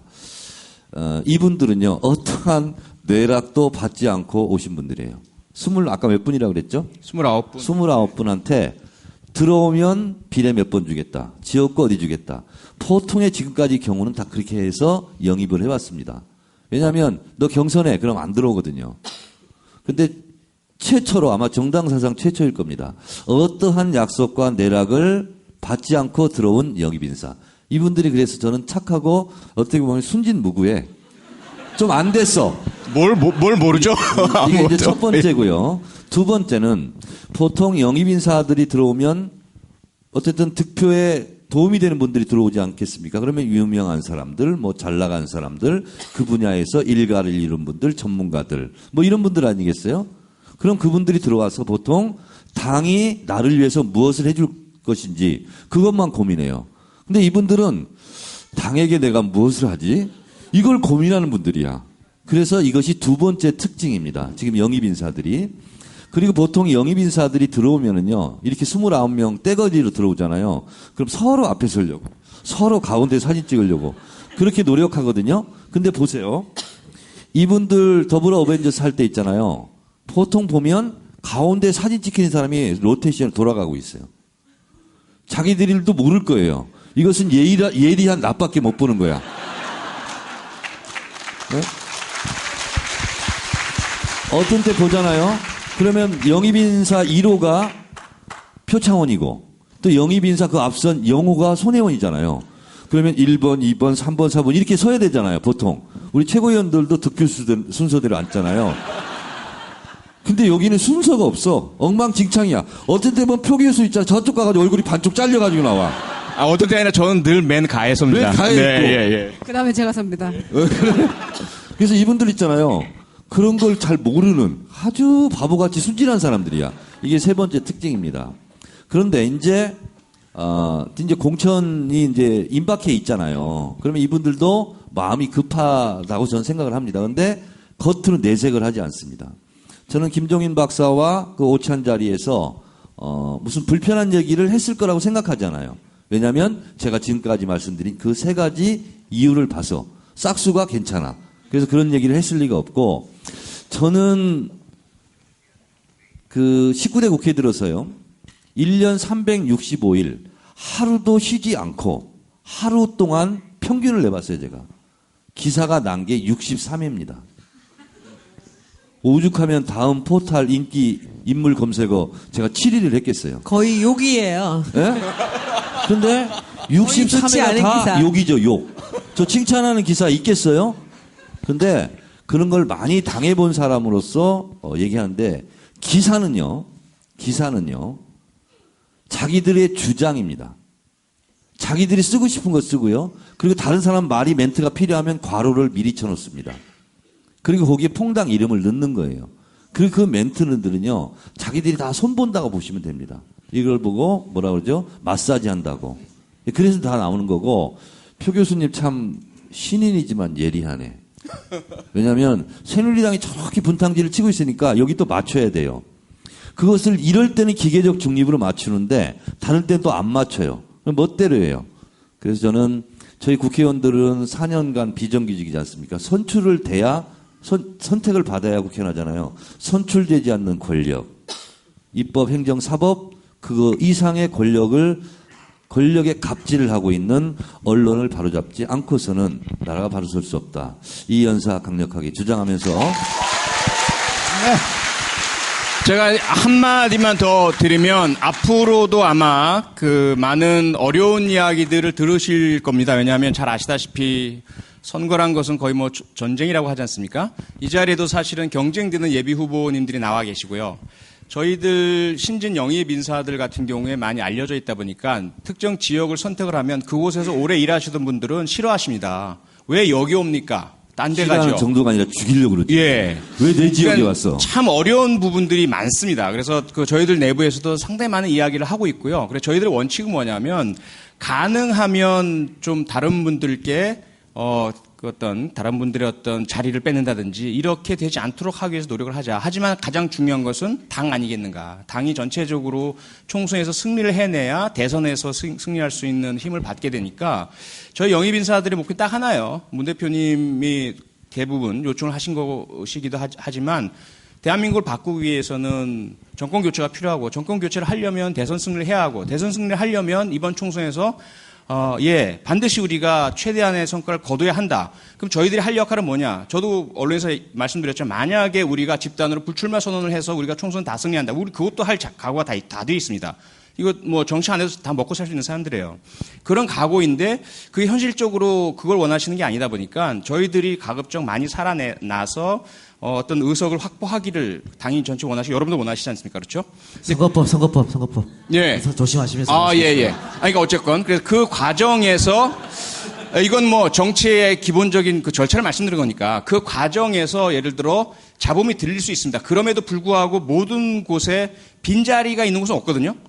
어떤 곳이든 가게 됩니다. 그럼 가면 그곳에서 또 많은 이야기가 나올 수도 있겠고요. 그런 부분들을 이미 미리 말씀드리겠습니다. 그래서 어떤 이야기가 나오든지 간에 저희들의 충심은 똑같다는 거. 하지만 그 과정에서 저희 뭐 총선 승리를 위한 그 노력을 하다 보면 그런 부분이 있을 수도 있다. 하여간 저희들은 최선 다해서 노력하겠습니다. 고맙습니다. 네. 고맙습니다. 많은 분들이 저를 이 시대 최고의 진행자라고 하지 않습니까? 네.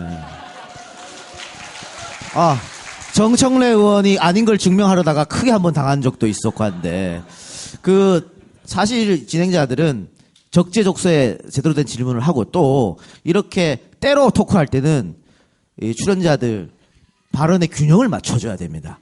지금 이렇게 흘러가는데 양상무가 발언이 제일 적었어. 그래서 한 번 더 기회를. 제가 사실은 지금 제일 궁금해 하실 수도 있겠다는 생각이 듭니다. 못 정하고 있다, 뭐 이런 얘기 하시죠. 사실 방금 이제 표 교수님이 얘기하셨던 것처럼, 저는 당의 4.13 총선 승리를 위한 전략을 정말 심사숙고하게 짜고 계신다라는 생각을 하고 있고, 또 거기에 가장 유효하게 쓰여주기를 바라는 마음이 가장 큽니다. 그리고 또 우리 선배님 우리 정치하신 선배님들은 우리 정 최고님도 마찬가지시지만 최고. 전 최고. 최고님.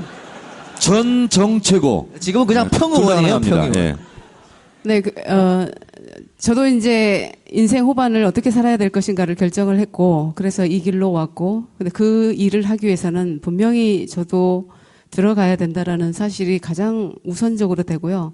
그렇다고 해서 제가 지금 지역에서 뛰고 있는 분들, 아니면 현역 계시는 분들한테 정말 죄송한 마음입니다. 그래서 저같이 눈물 많고 마음이 약하고 해서 아마 지금까지도 이렇게 미적거리고 있다고 생각하셔도 될 거고요.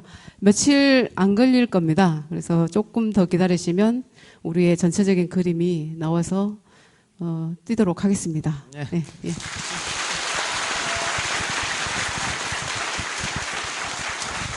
당에서 가라고 하면 간다는 말씀이죠? 어디라도? 그게 전략이 최고라고 다들 이제 컨센서스가 이루어질 겁니다. 그러면 당과 저희가 함께 뛰어야죠. 네. 집에 가라 그러면 어떡합니까? 그러면 저는 울어야죠, 이제 또. 그래, 말씀 나온 김에 집에는 안 가는 걸로. 네. 집에는 못 갑니다, 저희가. 네. 돌아갈 집이 없고 다리가 다 부서져 버렸습니다. 다리를 끌어놓고 왔답니다. 네. 네. 집에는 안 가는 걸로 하고, 이야기 나온 김에 표 교수님도 아직 결정이 되는 상태는 아닌 것이죠. 거의 결정됐는데 말씀드릴 수 없는 상태고요. 네, 저는 이제 심리전의 전문가이기 때문에 고도의 심리전을 펴고 있습니다. 예, 기다려 주십시오. 예. 아유, 표 교수님, 네. 내가 가라는 대로 그럼 가는 거야? 제가 다 결정합니다. 예. 양상무도 좀 이따 내가 말씀드릴게요. 예. 하여튼 마포 을 빼고 제가 잘 골라서 이렇게 보내도록 하겠습니다. 왜 뺍니까? 마포를? 예. 근데 사실은 표 교수님 말씀이 가장 신뢰가 가거든요. 프로파일러시기 때문에 심리에 강하시잖아요. 그렇지만 저는 선혜원 위원장님의 말씀에 가장 따를 수도 있습니다. 저는 전략가거든요. 네네. 저는 되게 만들 수 있습니다. 될 곳에 가면. 그러고 보니까 정채고님이 제일 신뢰받지 못하시는 분인데요. 저는요, 손혜원 위원장의 절대적인 신뢰를 받고 있는 사람이기 때문에 다 신뢰를 받는 거죠. 예, 이분이 아무나 신뢰하지 않아요. 자, 신뢰하는 것을 말씀해 보시죠. 제가 여러분들 재밌는 얘기 하나 해드릴게요. 저는 이제 정치에 이제 들어온 지 얼마 안 됐기 때문에 잘 몰라요. 뭐 무슨 지역구 대표 누가 누구고 비례대표가 누구 이런 거 모르는데 마포 을이잖아요. 근데 여의도가 마포랑 붙어있기 때문에 국회의원들이 마포에 많이 살아요. 여의도에 비해서 집도 좀 싸고 그렇다 그래요. 근데 마포에 비례대표 잘못 들어왔다 죽습니다. 비례대표 의원이 마포로 뭐 처갓집이 있어서 이사를 온다 하면은 바로 정청래 최고한테 보고를 해야 돼요. 나 아니야. 이거 처갓집에 임시로 사는 거야. 이러고 가야 돼요. 그러니까 얼마나 마포 어제 개소식 하셨는데 얼마나 마포을에서 지지를 많이 받고 계신지 정말 놀라워요. 그 대신 그 지지에 또 기반에는 또 뭐 아주 철벽 같은 그런 이 지역구를 유지하고 계십니다. 근데 저는 이제 정청래 네, 저는 이제 제 그 미래 또 출마 관련해서는 정청래 의원님 말씀을 절대로 듣지 않습니다. 왜냐하면 저분은 본인만 아시는 분이거든요. 그래서 본인의 당락은 전문가신데 나는 나만 잘 되면 돼. 예, 절대 안 듣습니다 저는. 그 정청래 의원이 그 당내 인사들 혹시 마포로 올까봐 얼마나 경계하냐면 저는 그냥, 계속 쳐다봐 이렇게. 다른 의원들이 그냥 시장에 망원시장에 그냥 물건 사러 가도 왜 이 시장으로 와? 여기 왜 와? 시장에 다른 시장으로 가. 이래 영등포 청가시장으로 가란 말이야 이렇게. 정 의원님 제가 갈까요? 아니 그 와도 돼요. 와도 되는데 저는 더 큰 일도 해야 되기 때문에 그 자리를 비워줘야 돼요. 네.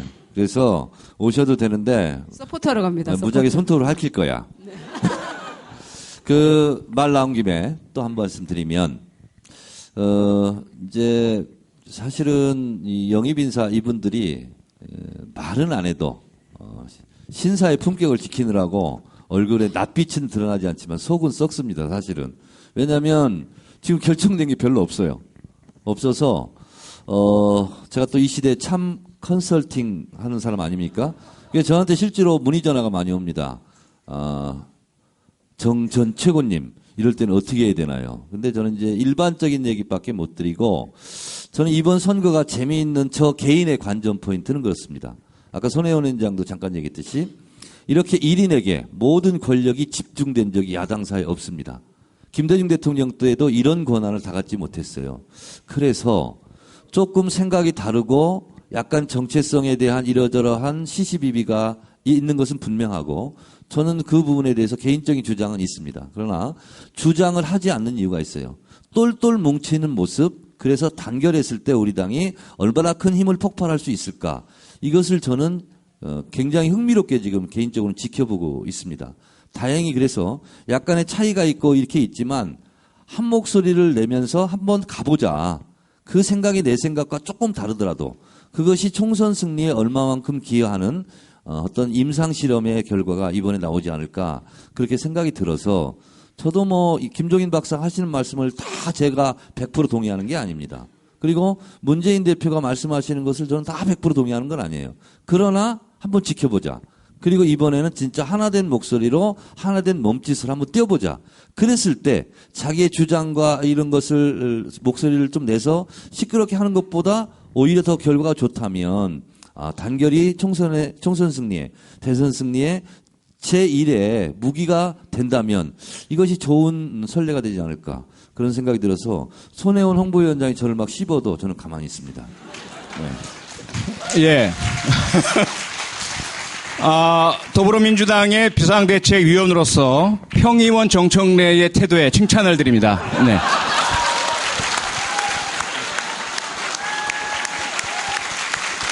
네. 네, 정청래 의원이 바로 고개를 90도로 숙였습니다. 예, 예. 당연하지요. 평의원 주제에 뭐 어떻게. 예. 저희 셋은 이제 비대위 선대위거든요. 혼자만 평의원이십니다. 저만 지금 아무것도 아닌 사람입니다. 그런데 아까 말씀에 제가 조금 더 이제 첨언을 하자면 그 지금 지도부가 이 영입 인재들을 무시한다, 뭐 이렇게 한다는 게 말이 안 되는 게 그 선대위에 영입 인재가 4명이 들어있고요. 비대위에 7명 중에 2이 들어있어요. 국회의원이 1명도 없습니다. 비대위에는. 한 분 계시구나. 아까 변재일 의원님. 그리고 이분들이 들어가 계세요. 그게 얼마나 크게 대접을 하는 건지 그 문 대표님하고 아무 관계 없는 거거든요. 그 아셔야 돼요. 그리고 지금 전체적으로 새로 오신 분들의 그 신선함에 대해서 굉장히 좋아하시는 것 같아요. 그리고 뭔가 새로 바람을 일으키는 데 있어서 이 사람들이 굉장히 결정적인 역할을 할 거다라고 기대하고 계십니다. 오해하지 않으셔야 돼요. 네. 자, 표 교수님 말씀 아까 하시는 거 보니까 뭐 어딘지는 모르지만 지역구 쪽으로 갈 것 같기도 한데 그러면은 그 당에서 사실은 표 교수님처럼 인기 있고 이렇게 많은 분들이 원하는 분들이 잘 안 계시거든요. 그래서 전국으로 좀 돌아서 우리 좀 지원을 해주면 어떨까 이렇게 말씀하시는 분도 많을 것 같아요. 근데 지역으로 가면 자기 선거하기 바쁘단 말이죠. 이런 딜레마는 어떻게 해결해야 될까요? 일단 제 지역 결정되기 전까지 전국 다 다니고요. 그래서 오늘도 이제 청주 왔지만 곧 전남 제주 갑니다. 그리고 얼마 전에 그 전북도 갔다 왔고요. 그리고 전국 지원이라는 것도 사실은 뭐 필요하긴 하겠지만 실제 총선 그 가도에 들어가면 사실은 각 지역 후보들이 하셔야 될 일이거든요. 지원의 효과라는 건 그렇게 크진 않습니다. 그리고 지원이란 것도 결국 뭐 영상으로 또는 언론 매체로 온라인상으로 많이 또 할 수 있기 때문에 그 부분은 제가 지역으로 나가더라도 제 지역만 보지 않고 당 전체를 보면서 각 지역에 그 조금 도움이 필요하신 분들이 계시다면 원격 지원해드리고 뭐 정 필요하다면 꼭 지역에 묶이고 있을 필요만은 없으니까요. 가끔 가서도 도움 드리고 그렇게 하겠습니다. 이 발언에 찬스 있습니다. 네네네. 네, 찬스. 표창원 교수도 모르게 표창원 교수에 대한 전략을 제가 다 짜놨습니다. 그래서 표창원 교수가 선택해서 가는 지역은 그 지역을 별로 신경 쓰지 않아도 될 정도로 제가 지금 물밑 작업을 다 해놨어요. 그래서 엄청 전국적으로 뺑뺑이를 돌릴 예정이니까 아니, 뭐 투덜대지 말고 잘 다니시기 바랍니다. 그런 의미에서 표창원 교수에게 뺑뺑이 잘 돌라고 박수 한번.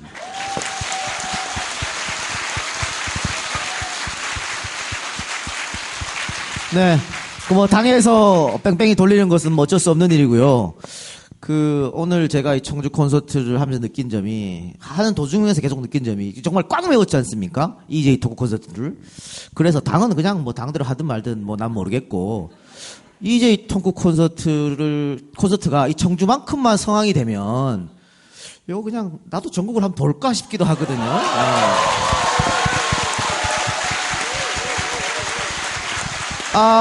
근데 그때 표창원 데리고 돌라고, 이렇게. 어떻게, 괜찮겠습니까? 네, 데리고 다녀주십시오. 네. 손혜원 위원장님도 같이 모시고 내가 돌겠습니다. 예. 저 시간 없어요. 삐졌어 금방. 제가, 그래서 지금 손 위원장한테 여쭤볼 게 있는데, 사실은 뭐, 정청래 의원이야, 현역 의원이고, 뭐, 어제 또 사무소 개소식도 했고, 당연히 출마하는 거리고, 이 두 분도 이제 출마하는 거 확실치 않습니까? 근데, 많은 분들이, 그 손 의원도 국회의원 해야 되는 거 아니야? 이렇게 말씀하시는 분들 많이 계시거든요? 예. 그런 얘기 여기서 왜 해요? 아니, 많이 응원하는 분들이 계시니까. 잘 말해. 저는 제 몸이 아니에요. 지금은 그렇게 생각합니다. 지금은 총선만 생각하고 있는데 전 지금은 제가 여기서 뭘 하겠다 안 하겠다라고 할 수 있는 상황이 아니에요. 그러니까 제가 여기 들어올 때는 문 대표님 대통령 만든다고 신문에 내가지고 그것 때문에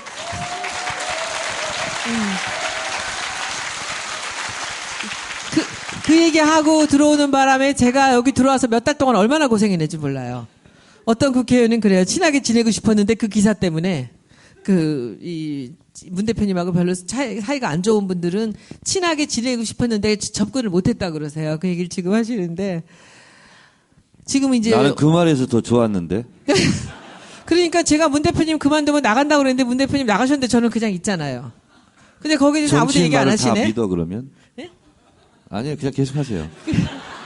그래서 지금은 총선 이겨야 돼요. 저는 그 생각만 하고요. 만약에 제가 저는 사실 국회의원 안 해도 이제는 당 안에서 홍보 일을 제 마음대로 할 수 있을 만큼의 역량과 이 주변 정리를 해놨거든요.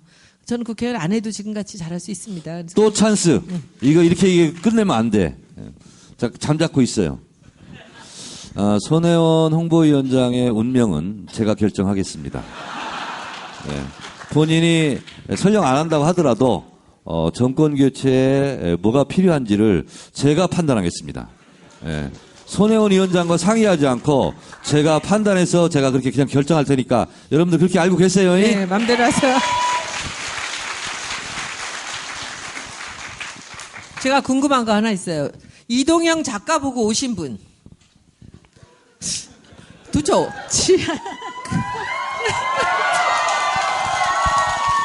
아니 그러면 전국을 돌면 다 따라 오실 거예요? 뭐니? 네, 그러니까 500석 갖고 뭐라 그랬구나. 그쵸? 제가 삐져야 될 것 같아요. 자, 정청래 보고 오신 분 손 드세요. 야, 한 얼마 500명 없는데요? 중에서 한 350명 정도 되네. 그런데 이 정도로 이제 이동영 작가가 인기가 있다면 이 전국 한번 도는 거 용기 내볼 만한데요. 네, 알겠습니다. 네, 네. 고맙습니다. 네.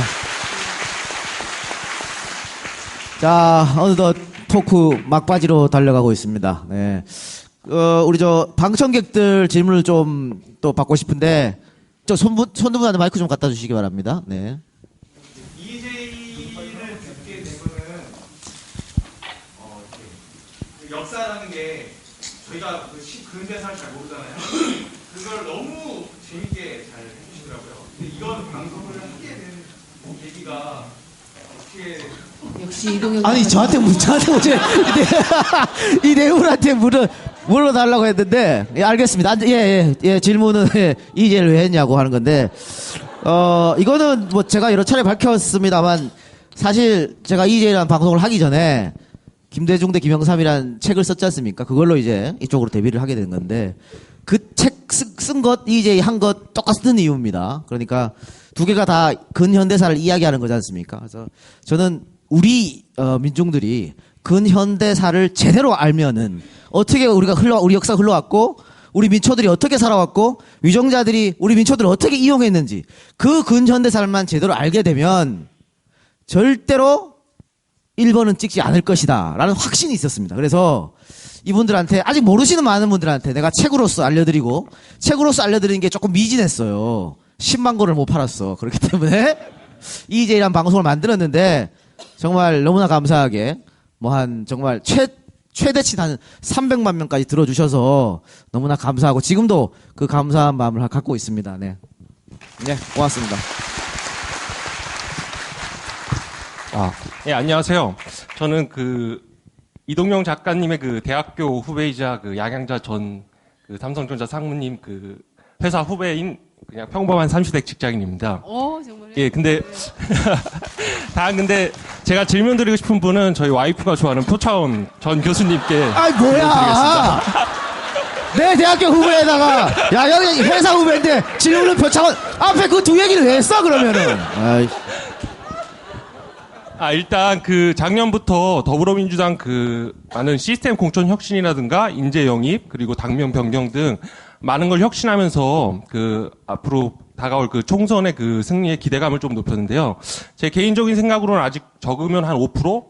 크게는 한 10% 정도 뭔가 좀 부족하다고 생각을 하는데, 좀 더 총선의 승리를 하려고 하면은 제 개인적인 의견은 투표율이 일단 좀 높아야 된다고 생각합니다. 그 중에서도 야권 성향이 강한 20, 30대 투표율이 좀 높아야 된다고 생각을 하는데, 솔직히 제 주변을 봤을 때 투표를 안 하는 분은 계속 투표를 안 하고 투표를 하는 분만 투표를 하는 지금 20, 30대의 상황입니다. 근데 혹시 표창원 교수님은 혹시 20, 30대의 투표율을 좀 더 혁신적으로 올릴 수 있는 더불어민주당 내의 계획이라든가 아니면 개인적인 생각이 있으시면은 좀 알고 싶습니다. 그 어려운 질문을 가장 큰 고민입니다, 저희가. 가장 큰 고민이고, 개인적인 어떤 아이디어도 있겠지만, 일단은 당을 대표해서 좀 말씀을 드리자면, 두 가지 차원에서 집중을 하려고 합니다. 하나는 재미, 관심을 끌어야 되거든요. 그래서 20, 30대 분들께서 다른 데 놀러 가시기보다 한번 투표를 하는 것이 더 이 휴일을 보내는 재미있는 방법이겠다. 이렇게 느끼게끔 해드리기 위해서 많은 노력을 하고요. 손혜원 위원장님이 아마 그 부분을 가장 해주실 거고, 이제 두 번째가 나와의 관련성이거든요. 선거? 그래, 좋아. 정치? 중요하겠지. 그런데 나랑은 별 상관이 없는 것 같아. 라는 것. 나와 유리된 듯한 그 느낌을 어떻게 이게 나와 관련된 것이다라고 끌어올 것인가. 물론 언론지상이나 방송에서 계속 취업률 문제라든지 또 쉬운 해고 문제라든지 자신과 직접 관련된 부분들에 대한 정치적 이슈들이 나오긴 하지만 여전히 그건 알아서 누군가 해주겠지라는 마음이 많으신 것 같아요. 그래서 내가 직접 참여하지 않으면, 내가 직접 이 선거에 기여를 하지 않는다면 바로 내게 문제가 닥칠 수 있겠구나. 그리고 내가 참여한다면 바뀔 수 있겠구나. 이걸 느끼게 해드려야 사실은 투표와 선거에 참여하실 거 아니겠습니까? 그래서 그 부분을 공략하기 위해서 많은 고민을 하고 있습니다. 근데 지금 당장 어떤 혁신적인 안을 드릴 수는 없고요. 저희들도 전략이라는 게 있으니까 최대한 노력을 하겠다는 말씀으로 답을 가름하겠습니다. 예, 고맙습니다. 저기 한 가지만 해볼까요? 제가 한 가지만 말씀드리면 제가 사실은 20, 30대, 40대까지도 정치에 별로 관심이 없었습니다. 그리고 출근을 했습니다. 휴일을 주었음에도 불구하고. 그리고 여론조사가 나오면 사실은 정말 죄송합니다. 지금까지는. 여론조사 전화가 오면 뭐지 이거 바쁜데? 그걸 듣고 있을 시간이 없는 거예요, 저한테. 그래서 그냥 끊었습니다. 요즘에 저희를 위해서 당에서 여론조사를 돌려주시는데 얼마나 많은 비용을 사용하고 있는지 저는 정말 깨달았습니다. 여러분들이 내신 세금으로 저희를 이렇게 돌리고 있는데 제가 그동안 아주 정신이 이상했었구나. 돌았었구나, 정말. 그래서 30년 정말 삼성전자 저 선배인데요. 정말 저의 삶의 궤적을 믿으시는 분들, 그리고 성실하게 저처럼 살아오신 분들이 이야기를 해주시면 그 여론조사에 참가하는 그것만으로도 정말 애국자십니다. 정말 흘려버리지 마시고 여러분들의 의견을 대변해 주십시오. 그래야 정확한 데이터가 나와서 저희가 승리할 수 있는 길을 찾을 수가 있습니다. 제가 너무 잘못했습니다. 죄송합니다, 정말. 예. 20, 30대 있잖아요. 이 작가 잠깐만요. 이 작가님. 네, 말씀하세요. 20, 30대 투표율을 올릴 수 있는 제가 비책이 있어요. 그걸 여러분께 말씀드리려고 합니다.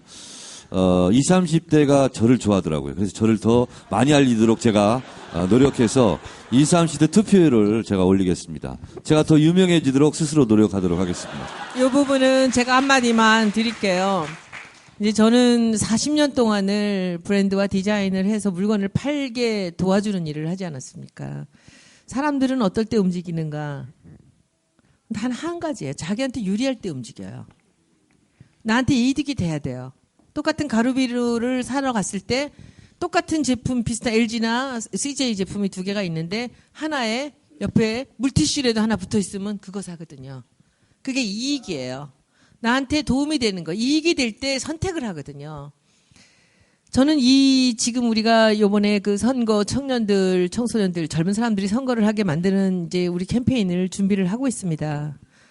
근데 거기서 이들이 느끼기에 선거를 하는 것이 자기들한테 이익이라는 생각이 들게 하려고 그래요. 그게 어떤 방법이 될지는 이제 좀 디테일하게 이제 준비를 해나가고 있는데 기대 한번 해봐 주세요. 기대하시면 네. 감사합니다.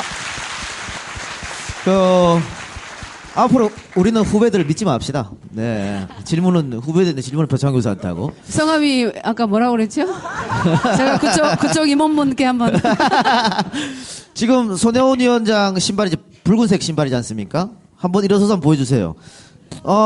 이분이 근데 이 신발만 신고 다녀요. 왜 이 신발 신고 다니는지 아세요? 빨간색 밟고 다니려고 다 이렇게. 전국을 돌면서 빨간색을 밟으려고. 그냥 밟는 게 아니라 밟아버리려고요. 네, 다음 질문자. 예, 저기 뒤에 계시네. 예. 예, 안녕하십니까. 저는 충북 개천에서 왔습니다. 올해 나이 55이고요. 딱 두 가지만 말씀드리겠습니다. 하나는 오늘 아침에 양양자 위원장님 페북에서 사진에 올리신 것처럼 늘 약자의 편을 품어주시고 그거는 정말 끝까지 좀 지켜주셨으면 합니다. 기억하고 그리고 있습니다. 또 한 가지는 정 의원님한테 부탁드리는 건데 투표가 중요하고 선거가 중요한 게 아닙니다. 저희가 투표만 아무리 열심히 하고 선거를 아무리 잘하면 뭐합니까? 개표해서 집니다. 막아주십시오. 네. 네네네. 개표 이 부정 질문은 얘기하시는 예, 건가? 정청래 의원만이 답할 수 있습니다. 네. 저는 지금 대표가 중요하다 그래서 내가 대표가 아니라 대포였는데 그렇게 생각을 잠깐. 개표 부정 말씀하시는 거죠? 수개표 문제 이런 거 있잖아요. 예. 그 문제를 집요하게 4년간 계속 고생하고 노력하시는 분들께 경의를 표합니다. 근데 국회는 또 합법적인 공간이기 때문에 법 개정을 통해서 이것을 할 수밖에 없겠다. 이런 생각이 들어서, 이러저런 하시는 분들한테 아이디어도 구하고, 그래서 제가 그 법을 냈어요. 개표를 하면 개표 시비가 벌어지지 않더라도 5%를 랜덤으로 추출해서 그냥 재검표를 하는 겁니다. 그래서 예를 들어서 그 재검표를 하는 것은 246개 중에 5%를 선택할 수도 있고 이 청주 무슨 흥덕 지역구 여기에서 5%를 할 수도 있고 그것은 이제 시행하는 것에 따라 다른데 그러면 혹시 개표 부정에 대한 유혹이 있더라도 그것이 차단하는 효과가 있지 않겠습니까? 그래서 무조건 시비가 안 붙어도 개표가 끝난다면 무조건 다시 그거를 봉인해서 다시 5%를 랜덤으로 찍어가지고 다시 열어봐서 다시 표를 세보는 거. 그 법을 제가 냈어요. 그래서 5% 재검표 방안을 냈는데 그게 지금 선관위에서도 그렇게 되면 자기들도 신뢰성을 높이는데 좋겠다. 그래서 중앙선관위에서 적극 미는 법입니다. 그런데 이게 통과되기 일보 직전에 이건 실명을 얘기해도 되죠. 새누리당 법안심사 소위위원들도 오케이를 했고 우리 4명도 오케이를 해서 8명이 이제 오케이를 해서 가는 거예요. 근데 새누리당 진박 간별사 분이 한 분이 나타났어요. 갑자기 자기 법을 상정해 주지 않았다고 해서 모든 걸 파토냈어요. 그 새누리당 의원들도 그렇게 하면 어떡하냐고 이건 통과시켜야 되는데 근데 막무가내였어요. 그래서 그것을 그날 통과가 됐으면 무조건 선거가 끝나면 5%를 랜덤으로 재검표를 할 수 있었을 텐데 그 진박 간별사 그분 때문에 지금 못하고 있어요. 근데 어떻게든 선거 전에 이 법이 통과될 수 있도록 노력을 하겠습니다. 그러면 지금 말씀하신 부분에 그 100% 만족을 못 시키겠지만 어느 정도 개표 부정에 이런 것을 막을 수 있겠다 이런 생각이 듭니다. 고맙습니다. 네, 우리 어르신분. 네. 충청북도 노당원입니다. 나이 많은 당원입니다. 그리고 오랜 세월 속에 우리 민주당을 이렇게 사랑하고 지켜왔습니다. 제가 여러분들께 말씀드리고 싶은 건 오늘 저렇게 훌륭하신 분들이 오셔서 좋은 말씀 해주셔서 상당히 힘이 되고 아주 좋습니다. 이 홍보 차원에서도 그렇고 우리 선거를 앞두고 많은 도움이 될 걸로 생각합니다. 저는 그 어느 분에게 지정하는 게 아니고 이 자리에서 이런 말씀을 드려도 좋을지 모르겠으나 현재 그 개성공단 124개 업체가 쫓겨났다 할까? 철수했다고 보는 게 맞겠죠. 그런데 그분들이 지금 민심이나 우리가 볼 때 그분들의 그 도와줄 수 있는 어떠한 그 뭐가 안 보입니다. 정부에서도 안 보입니다. 그럴 때 우리 당에서 시민단체와 힘을 합치든가 어찌됐든 주체가 되어가지고 개성공단 그 철수된 업체들의 어려움을 돕는 어떠한 그 성금이라든가 그 모금 이런 것을 전국적으로 한번 먼저 솔선수범해서 해봤으면은 좋지 않을까 이런 생각이 듭니다.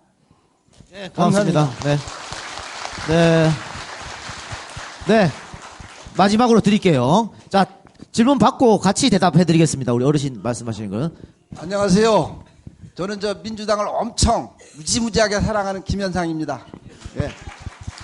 우선 이등용 작가님, 오늘 EJ 토크에 함께 해주신 우리 양양자 비대위원님, 표창한 교수님, 손혜원 위원장님, 또 정청래 의원님, 국회의원 중에서 제가 정청래 의원님 가장 존경하고 사랑합니다.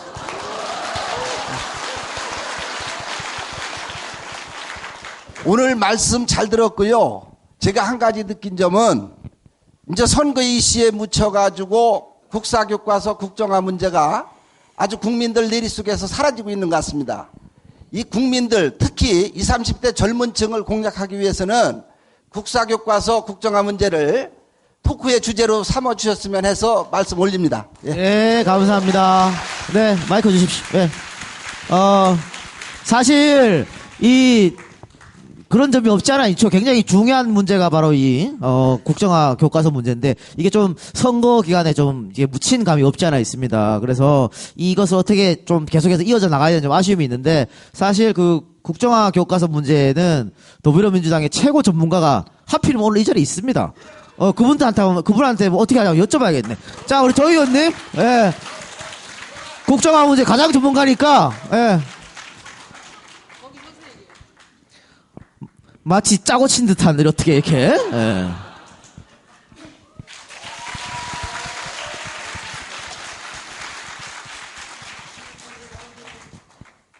네.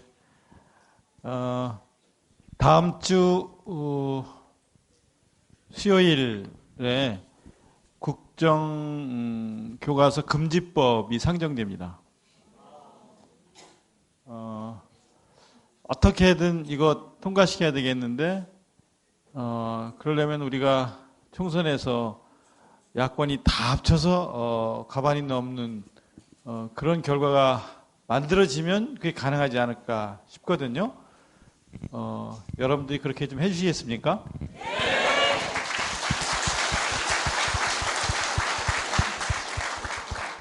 또 하나 친일 미화교육 금지법 이것도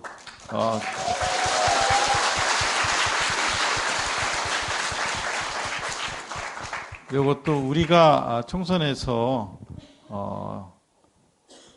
다수당이 되거나 또는 야권이 다 합해서 과반수 넘으면 이것도 통과시킬 수 있습니다. 이것도 다 준비해 놓고 있습니다.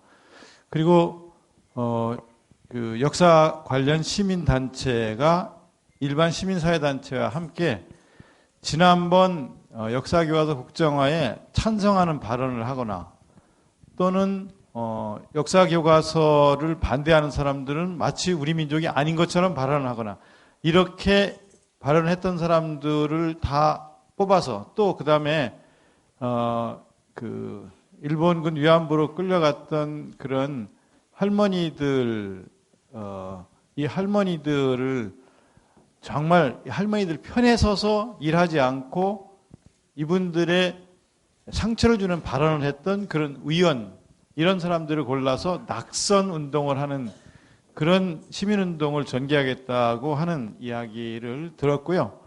또 이런 분들과 힘을 합쳐 여러분들이 하실 일이 있다는 말씀을 드리겠는데 이것도 선거법에 저촉되는 건 아닌가 모르겠습니다. 제가 봤을 때 안 됩니다. 네. 저촉이 안 됩니다. 무슨 얘기인지 아시겠죠? 그런 일도 여러분들이 해 주시는 것이 역사를 바로 세우는 일이고 그리고 또 역사교과서 국정화와 관련해서 정말로 말하자면 그 몰상식하고 또 비이성적인 그런 말과 행동을 했던 사람들을 응징하는 일이라고 생각하고 그리고 역사를 정말 바로 세우는 일이라고 생각합니다. 이런 일들이 지금 선거 이슈에 묻혀서 마치 잊혀지고 있는 것처럼 그렇게 되어 있어서 저도 좀 어떤 때는 마음이 조급하고 안타깝고 그렇지만 이 일을 하는 시민단체들이 지금도 역시 여전히 움직이고 있고 그리고 우리가 기억하고 있고 그리고 반드시 이번 총선에서 이것을 표로 보여주겠다는 그런 생각을 하고 있으니까 여러분들도 잊지 마시고 그때 꼭 총선에서 표로 보여주시기 바랍니다. 고맙습니다. 감사합니다. 네. 네. 네, 방금 발언하신 분은 더불어민주당의 도종환 의원입니다. 보통 그 정치를 좀 오래 하신 분은 당연히 이번 청주에 출마하는 도종환 이렇게 할 텐데 본인이 소개도 안 하고 그냥 마이크 잡아서 이게 음성으로 나가는 거거든요. 도종환 의원의 목소리를 아무도 몰라요. 방금 하여튼 도종환 의원이었다고 제가 소개해드리고. 네. 하세요, 질문. 네, 안녕하세요. 저는 바로 여기 옆에 있는 청주교대에서 고시 공부하다가 하기 귀찮아서 뛰쳐나온 학생이고요.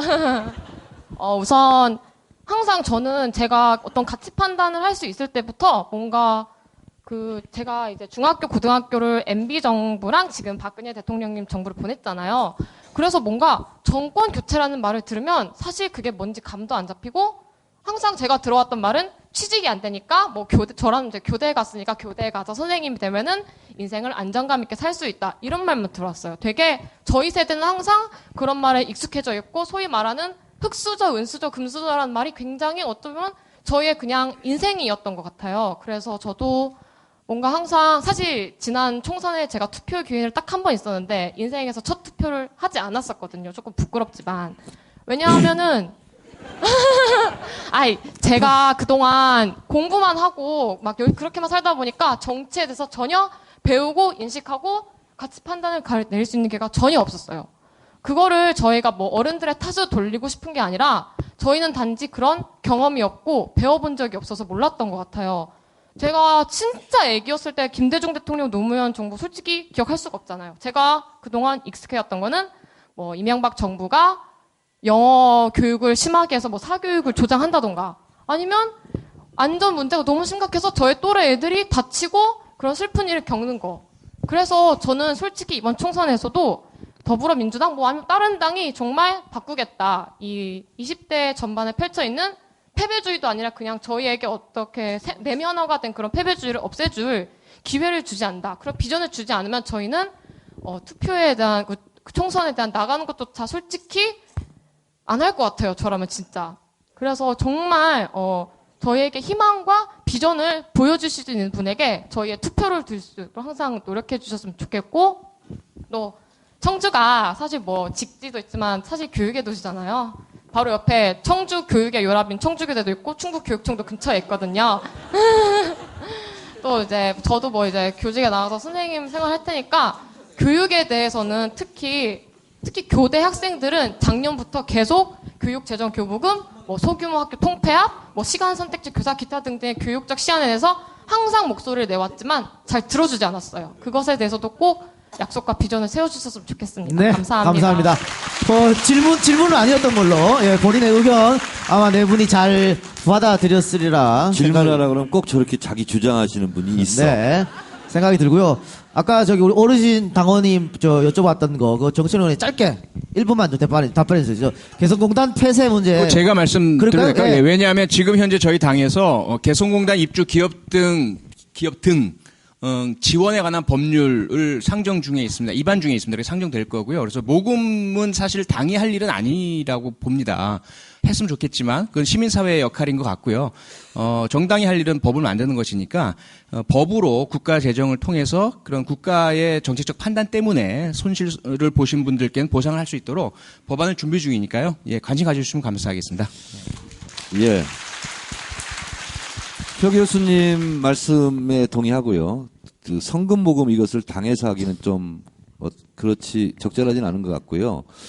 한 가지 그러나 예상되는 것을 제가 가시적으로 말씀을 드리겠습니다. 524 조치로 금강산에 투자했던 금강산 관광호텔에 투자했던 안교식 사장님이라는 분이 있습니다. 미국에 가서 돈을 엄청 벌어왔어요. 젊은 나이에 100억 이상을 투자했습니다. 한 푼도 못 건지고 그냥 나왔어요. 그래서 그분이 신용불량자가 됐습니다. 그리고 한 달에 빚 이자만 3, 4천만 원을 대야 되는데 더 이상 자기는 대안이 없다. 제가 정말 놀라운 얘기를 들었어요. 의원님, 저는 최후의 카드 딱 하나 있습니다. 뭐예요? 그랬더니 자살 밖에 없답니다. 근데 그 524 금강산 관광만 못하게 된 게 아니라요. 북한의 내륙 기업이라는 게 있습니다. 그래서 현대아산의 모 사장님도 평양 근처에서 골재 사업을 했었거든요. 근데 그것도 다 모든 장비 다 놓고 못 갔어요. 그리고 고성에서 금강산 가는 길 있잖아요. 그 도로에 있던 가게들 다 폐허가 됐지 않습니까?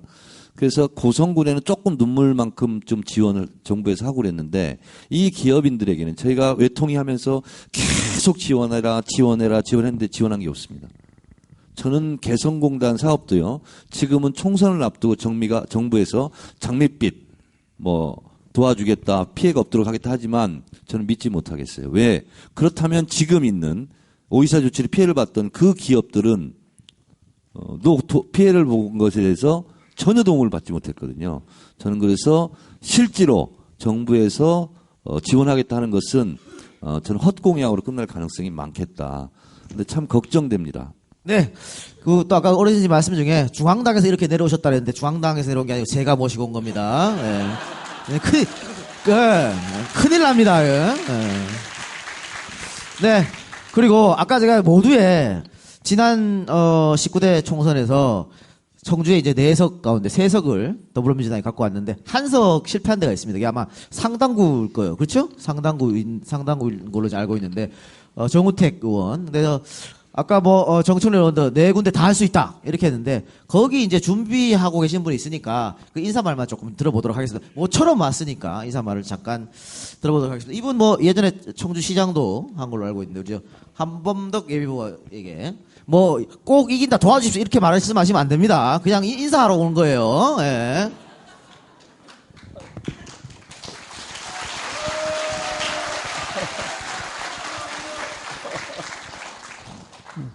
반갑습니다, 여러분. 저는 청주에서 태어나 여기 본투백인데 서울서 사실 공무원 3분의 1을 하고 그리고 이제 2001년에 이현정 지사 부름에 와서 여기 왔다가 얼결에 3번 선거를 나갔죠. 도지사 선거, 시장 선거 2번. 그래서 이제 전 청주시장을 하게 됐습니다. 그리고 이제 고향으로 해서 일을 하겠다 그러는데 요즘에 네 분 말씀하시는 거 듣고 저 공감하는 게 많은데 정말 젊은이들 어저께 생각지도 않은 분 연설을 들었는데 버니 샌더스라는 지금 미국 상원의원 리버티 유니버시티에 자기가 의견이 다른 사람들하고 연설이라고 그러면서 소위 미국이 내걸고 있는 정의와 도덕에 대해서 얘기를 하면서 미국이 지금 정의로우냐 도덕이 있는 나라냐 그게 미국이냐 그 한마디로 어디로 가는가 했더니 여기 있네요. 보니까 경제민주화로 1%가 99%보다 더 벌어들이는 나라가 정의로운 나라냐. 대학, 고등학교를 졸업한 젊은이들이 취업을 20%, 나아가 40%, 50%까지 일자리를 못 갖는 나라가 도덕이 있는 나라냐. 이런 연설을 하는 걸 보고 저도 요새 저녁마다 젊은이들 술자리를 돌고 있습니다만 취업난 플러스 어떤 박탈감을 많이 느끼는 걸 제가 생생하게 느끼면서 책임감을 절감을 하고 있습니다.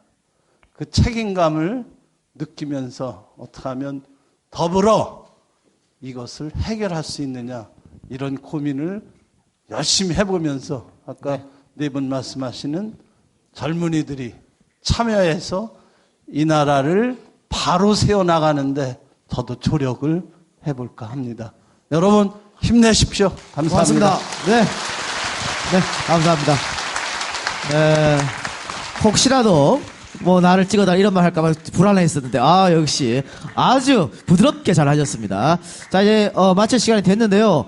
마지막으로 이번에는 반대로 정 의원부터 한마디씩만 하고 이제 이쪽에서 끝내도록 하겠습니다. 자 정말 멀리서 오셨고 또 청주에 계시는 분들도 참석하는 게 사실은 일요일날 주말에 시간 내기 쉽지 않거든요. 그러니까 우리 보러 이렇게 왔으니까 덕담이나 뭐든지 좋습니다. 한마디씩 하고 끝내도록 합시다. 자, 서서 하겠습니다. 표창원 교수가 얼마 전에 이런 말을 했어요. 야당 정치인은 강해야 합니다. 깨끗해야 합니다. 싸워야 합니다. 권력과 행정, 언론과 방송의 보호와 도움을 받아 양지에서 편하게 정치하려면 여당, 새누리당으로 가야죠. 야당 정치인이 얌전하면 서민과 피해자들이 직접 거리로 나서 경찰과 부딪혀 다칩니다. 표창원 교수가 이렇게 훌륭한 말을 했어요. 그래서 제가 표창원 교수를 더 존경하기로 했어요. 그 인물이 또 저더라고요. 그래서 얌전하지 않고 싸우고 깨끗하고 그리고 시민들과 어깨 걸었던 정청래 지난 4년이 헛되지 않았다.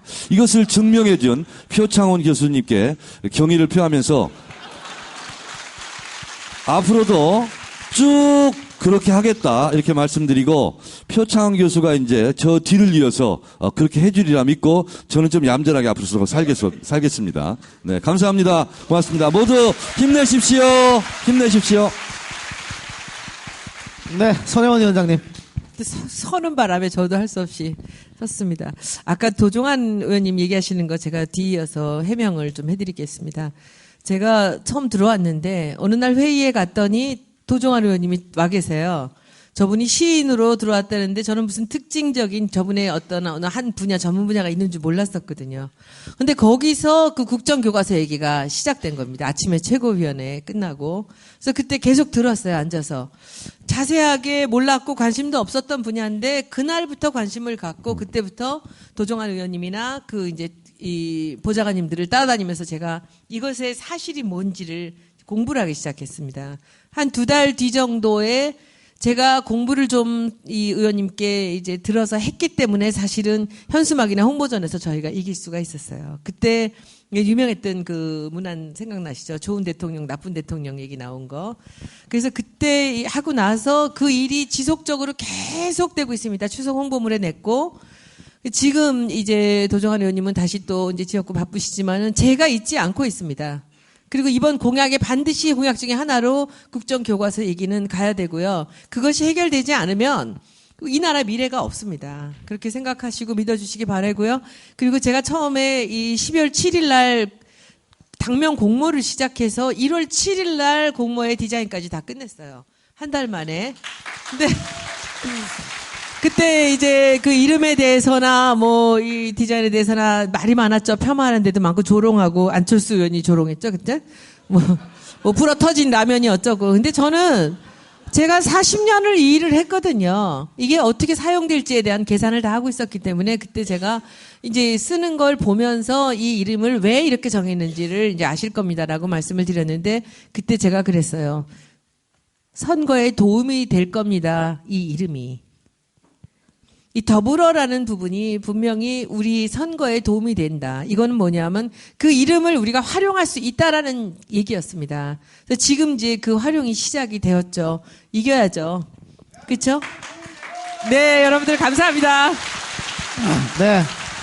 그 사실 이 더불어란 말 어디 갖다 붙여도 돼. 그죠? 이 작가와 더불어 어벤져스. 예? 청주와 더불어 EJ 콘서트, 그죠? 너무 좋은 이름이고, 정말 좋은 이름 지어주셔서 감사드립니다. 자, 표창원 교수님도 한마디 해주시기 바랍니다. 네, 대한민국이 위기입니다. 잘 아시죠? 북한의 위협. 제가 이런 이야기를 드리고 싶습니다.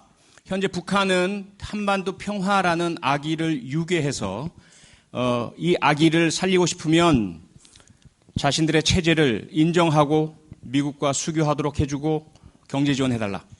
마치 유괴범 같은 요구를 하고 있습니다. 여기에 대해서 우리가 만약에 나쁜 놈, 미운 놈, 그러니 진압을 하고 공격하자 하면 어떻게 되겠습니까?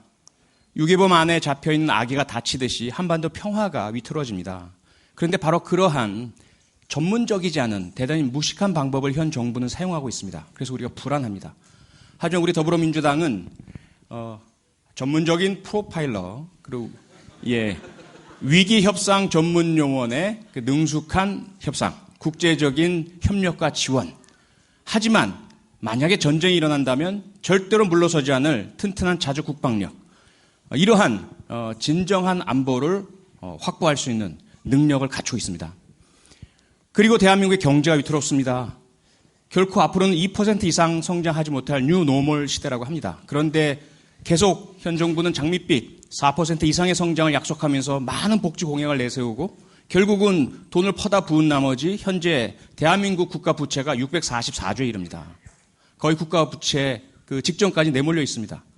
이대로는 안 됩니다. 우리가 제대로 살기 위해서 우리 아이들이 교육 제대로 받기 위해서 거짓말로 그냥 능구렁이처럼 넘어가는 그런 정부가 아니라 실제로 책임지고 재원 마련하고 쓸 수 있는 그런 복지를 제대로 강구하는 그런 모습을 갖춰 나가야 합니다. 저들이 열심히 노력하겠습니다. 여러분과 함께 여러분과 더불어 꼭 대한민국을 바꿔 나가겠습니다. 고맙습니다.